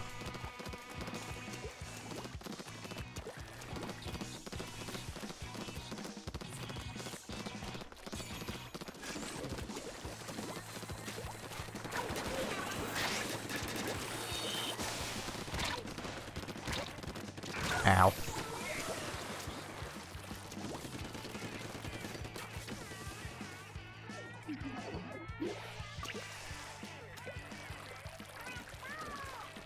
I've been attempting to help my sister kind of catch up on all of the Yu-Gi-Oh! Mechanics. Because, like, the last she played was back in the first, like, within the first 3 sets. No, wait, she played at the beginning of GX. Like, that was when she stopped playing.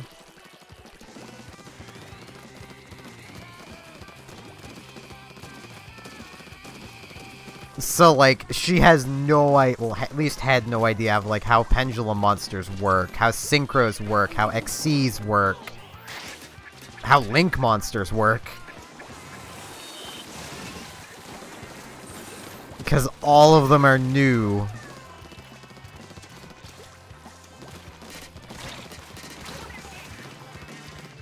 And yeah, kids would pay a lot for them. I have one of the old, I have one of the old promo blue Obelisk the Tormentors. Like, the full card is blue. It's not a tournament legal card, but, like, on, like, the school playground, it would have gone for a lot of cards, because it was so rare.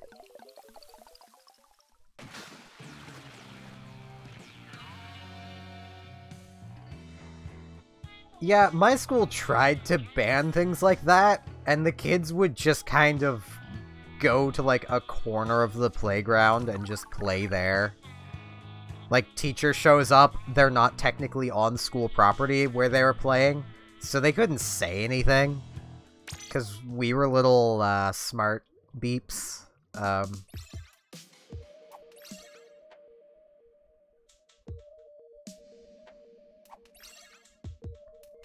Yeah, I don't understand that.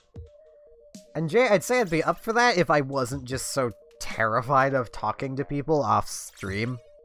I'm not good at talking to people.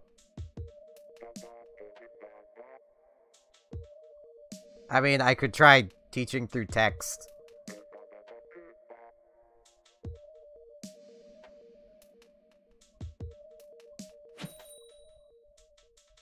I went to public school, so probably helped.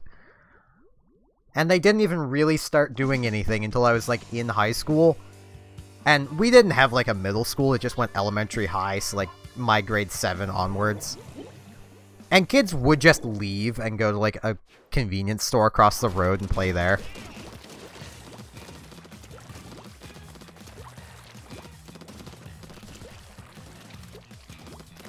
But, like, I don't understand that mentality of, oh no, you can summon things, it's evil.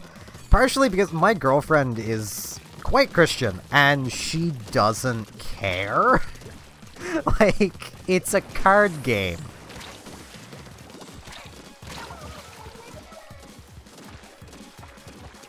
Maybe it's just us younger generations have more common sense than our parents do.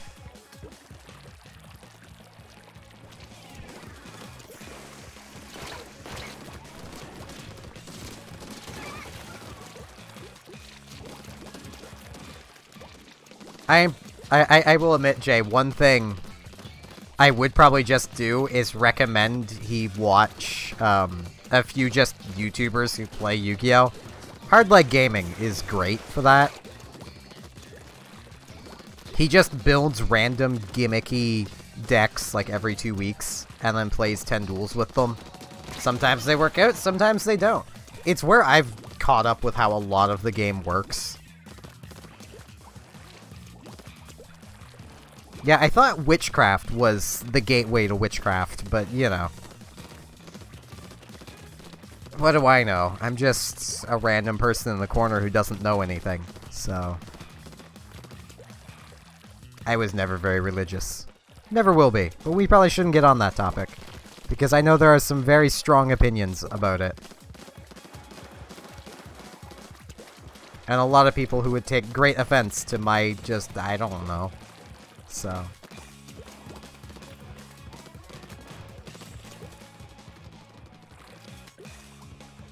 Hard Leg Gaming. Hard Leg is one word. H-A-R-D-L-E-G Gaming. He's rather silly. I'd honestly recommend everyone watch him.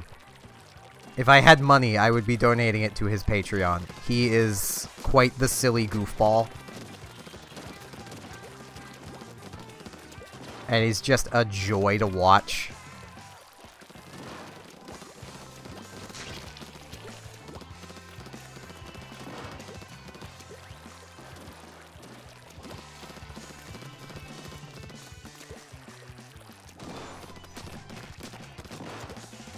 I might actually see about doing some Yu-Gi-Oh! Streams, because there's actually a, an online dueling resource that Konami just doesn't seem to care about, called Yu-Gi-Oh! Pro, where you can just kind of build decks and play them against other people. They used to have an AI, but their AI broke.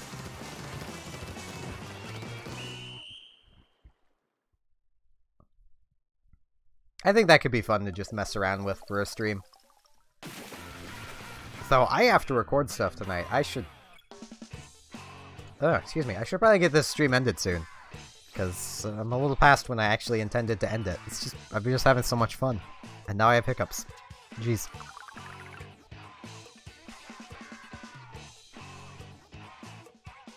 Yeah, I think I will back into this.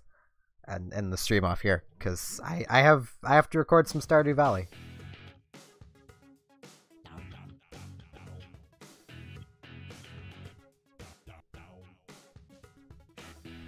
Yeah, like I said, I would recommend anyone that even has a slight interest in Yu-Gi-Oh! And wants to have a few laughs to check out Hard Leg Gaming. Rank 10 Yu-Gi-Oh! Is also good, but he does more just archetype reviews.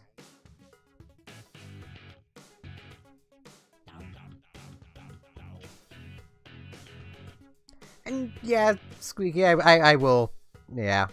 I can see where she was coming from.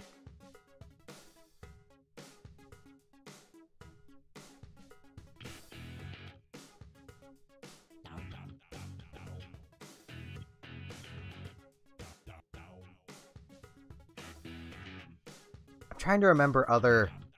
The Duel Logs. That's another good Yu-Gi-Oh! Channel.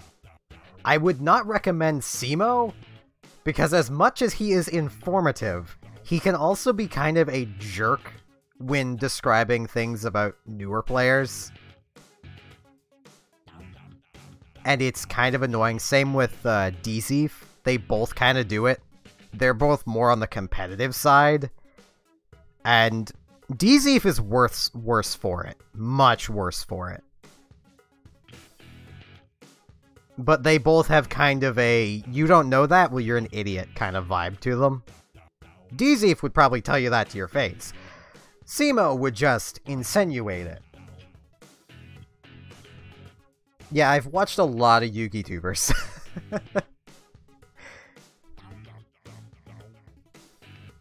But yeah, I am going to be ending the stream off here. I'd like to remind everyone I do have a Discord. It is linked in the description on YouTube, in the info on Twitch. For those on Twitch, I have a YouTube channel I upload videos to. They're probably a little more entertaining than the stream, just less interactive. It's a trade-off.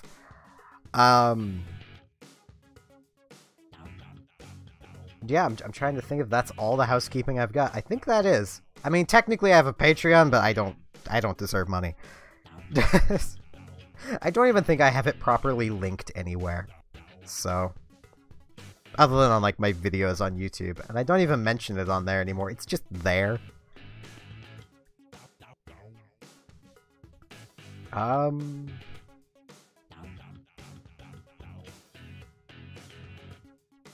Yeah, I think that is everything. I would recommend people join the Discord if you just want to keep doing stuff. It exists. It's a fun place. Chatting happens there occasionally.